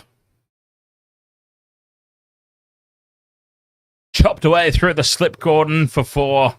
The empty slip cordon. And Hobson starts with a boundary.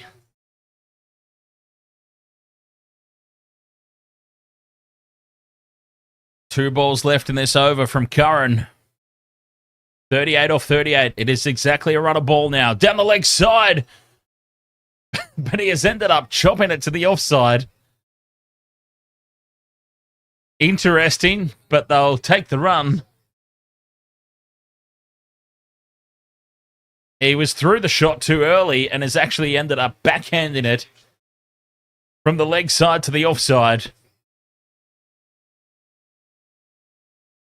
Unintentionally scooped it. 37 from 37. Last ball of the over.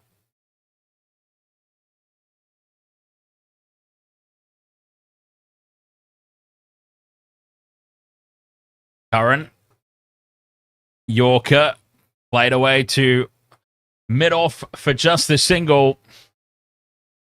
36 off 36 is the equation here for the Scorchers. 4 for 111. They were cruising there with Curran. But much like Marcus Stoinis in the Stars innings, the set batsman has thrown it away. I mean, it's good for us as viewers because suddenly this game has just become very, very interesting indeed. They should still do it quite comfortably.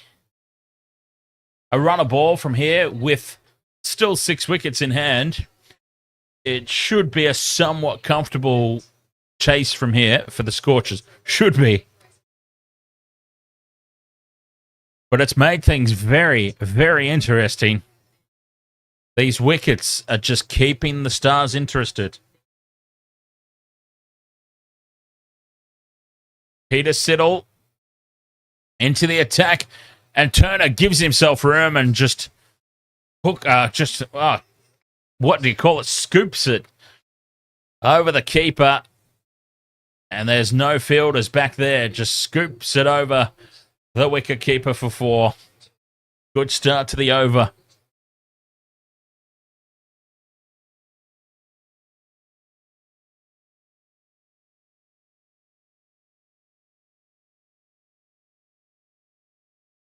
"32 runs needed. 35 balls remaining." Siddle. Again, he goes for the scoop, but Siddle pitches it up a little further this time. Manages to steal a single. Thank you very much for the follow, Chaz, by the way. The Chaz G.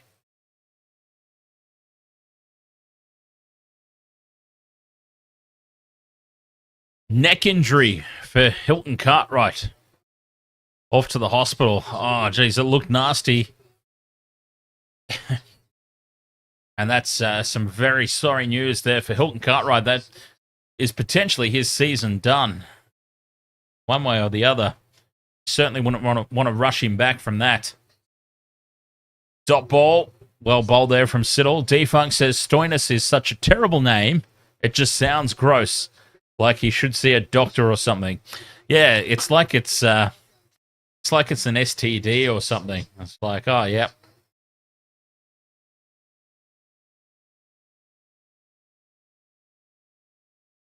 I didn't wear protection, and now I've contracted Stoinis. It works. It works. 31 from 33 is the equation here for the Scorchers. 6 wickets in hand.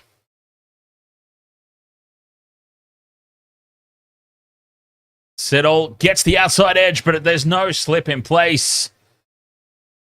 And it goes down to the boundary for 4.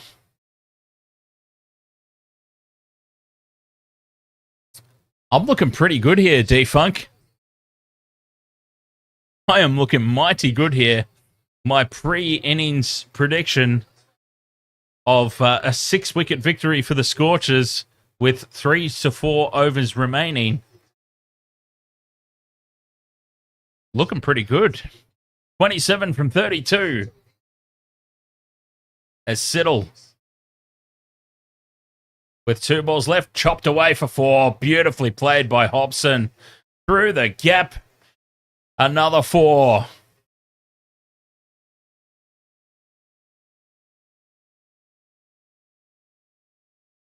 Hobson in full command here. The edge through the slips was not convincing, but that was mighty convincing. The late-ish cut. Down to the fence for 4. 23 off 31. Last ball of the over. Nicely placed Yorker. Just the single. But Peter Siddle has gone for 14 runs off that over. 4 for 124. 23 off 31. Or 22 off 30 now. The Scorchers need.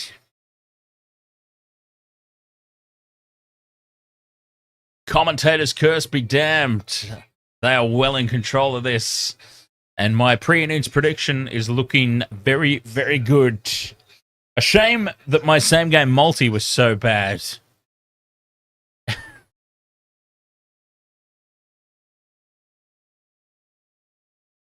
$9:26. Okay, so we're approaching 9:30. This game started at 6 o'clock my time, so it's been going for 3.5 hours. Yeah, good Lord. Even a T20 is long. This was my concern with covering the Big Bash. Is even a T20 game is long, man. It's a commitment. It is a commitment. On the legs, gets away with it as it's pushed down to mid-off for just the single. 15 overs gone.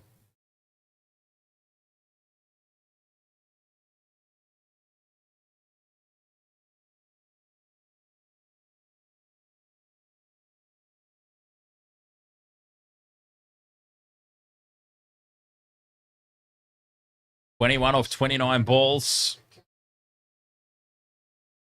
They need wickets. Pulled away.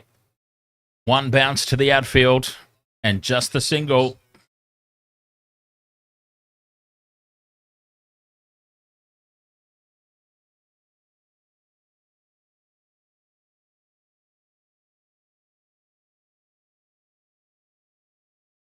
Twenty off 28.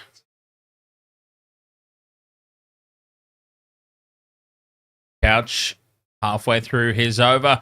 Trying to slice that away. Hobson trying to cut it away. Misses completely. And a much-needed dot ball for the Stars.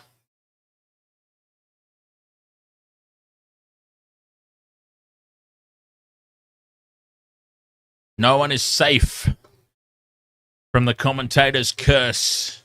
I think the Scorchers are safe now, D-Funk.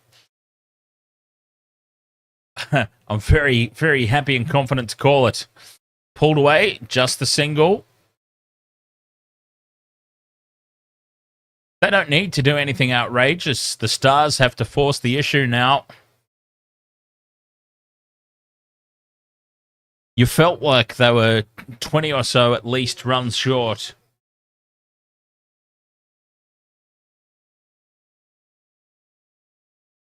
And that's certainly proving to be the case with 19 of 26 required for the Scorchers. Couch, and again, just patted down to the leg side for one. Do they come back for two? They do. They push. And that's well run. Back for 2 runs. 19 of 26. Turns in to 17 of 25. 4 for 130.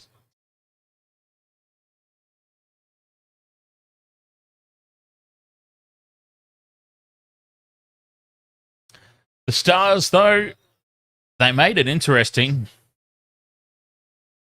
They didn't completely fold. There were quite a few times throughout the course of this game that the Stars could have easily just completely folded when they were batting, and now with the ball as well. There's been moments in both their batting and bowling innings where they could have just folded and capitulated. Oh, losing his balance, but still managing to pull it away for 4. Well, everything's coming up Millhouse now for the Scorchers. Turner, completely off balance. Only standing on half a foot, still manages to pull this away for 4.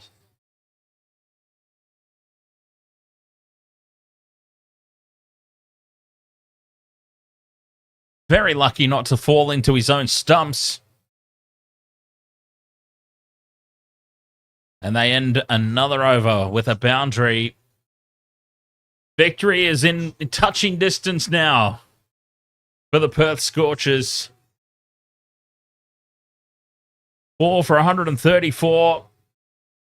It's there for the taking. Remember the prediction. The innings break pre-run chase prediction. Scorchers to win by 6 wickets with 3 to 4 overs remaining. There's now 4 overs remaining. They're 13 runs away from victory. Nearly getting himself run out there, Hobson. Hobson there just dangerously reminding me of the commentator's curse. Very nearly running himself out there.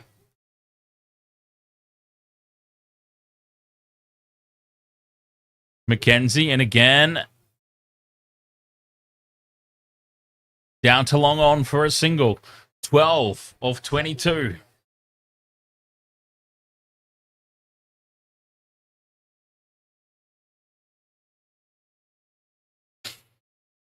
Well and truly theirs to lose now. The Scorchers. Mackenzie just pushed away to long off for a single.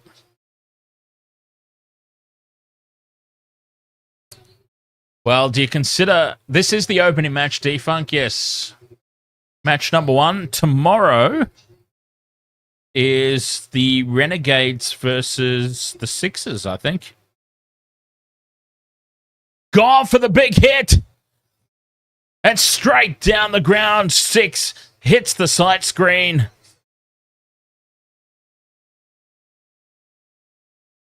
Yes, Sixers versus the Renegades.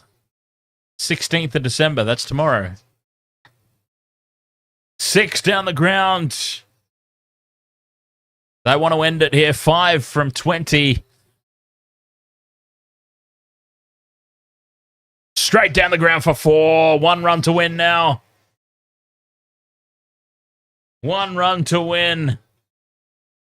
Well, I'm pretty satisfied, to be honest. The pre-innings, the pre-run chase prediction, Scorchers to win by 6 wickets with 3 to 4 overs remaining, is 1 ball away from being absolutely bang on.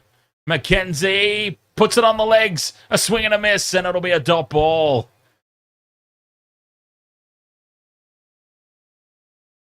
One run to win, 18 balls remaining for the Scorchers. A 6-wicket victory is imminent. Yeah, watch them go and give a wicket away now, for sure. It's bound to happen.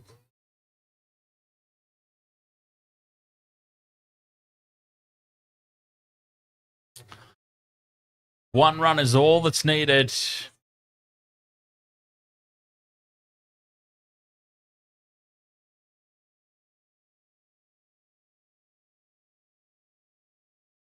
Peter Siddle is going to take the ball. The winning runs are going to be hit off Peter Siddle. Turner backs away, pulls it into the gap for 1. Well, it's going to go to the fence for 4. They don't even need to run it. And there we go. A 6-wicket victory for the Perth Scorchers. You felt like in the innings break it was 20 or so runs too short for the Stars. They just didn't take advantage of their set batsmen. Both Turner and Stoinis were guilty of throwing their wickets away.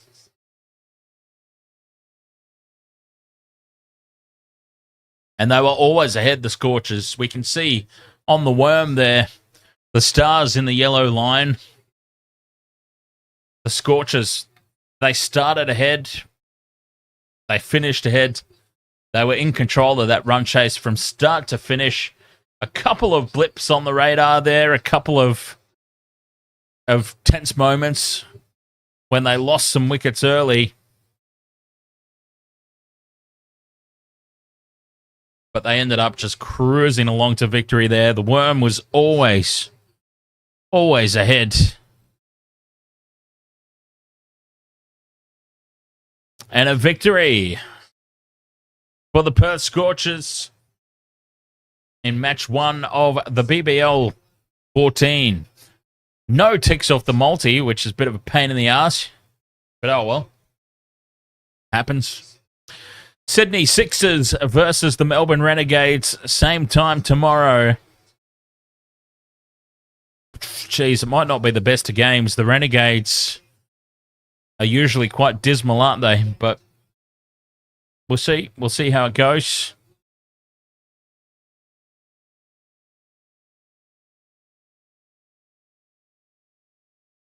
Can the Renegades turn things around from their recent years?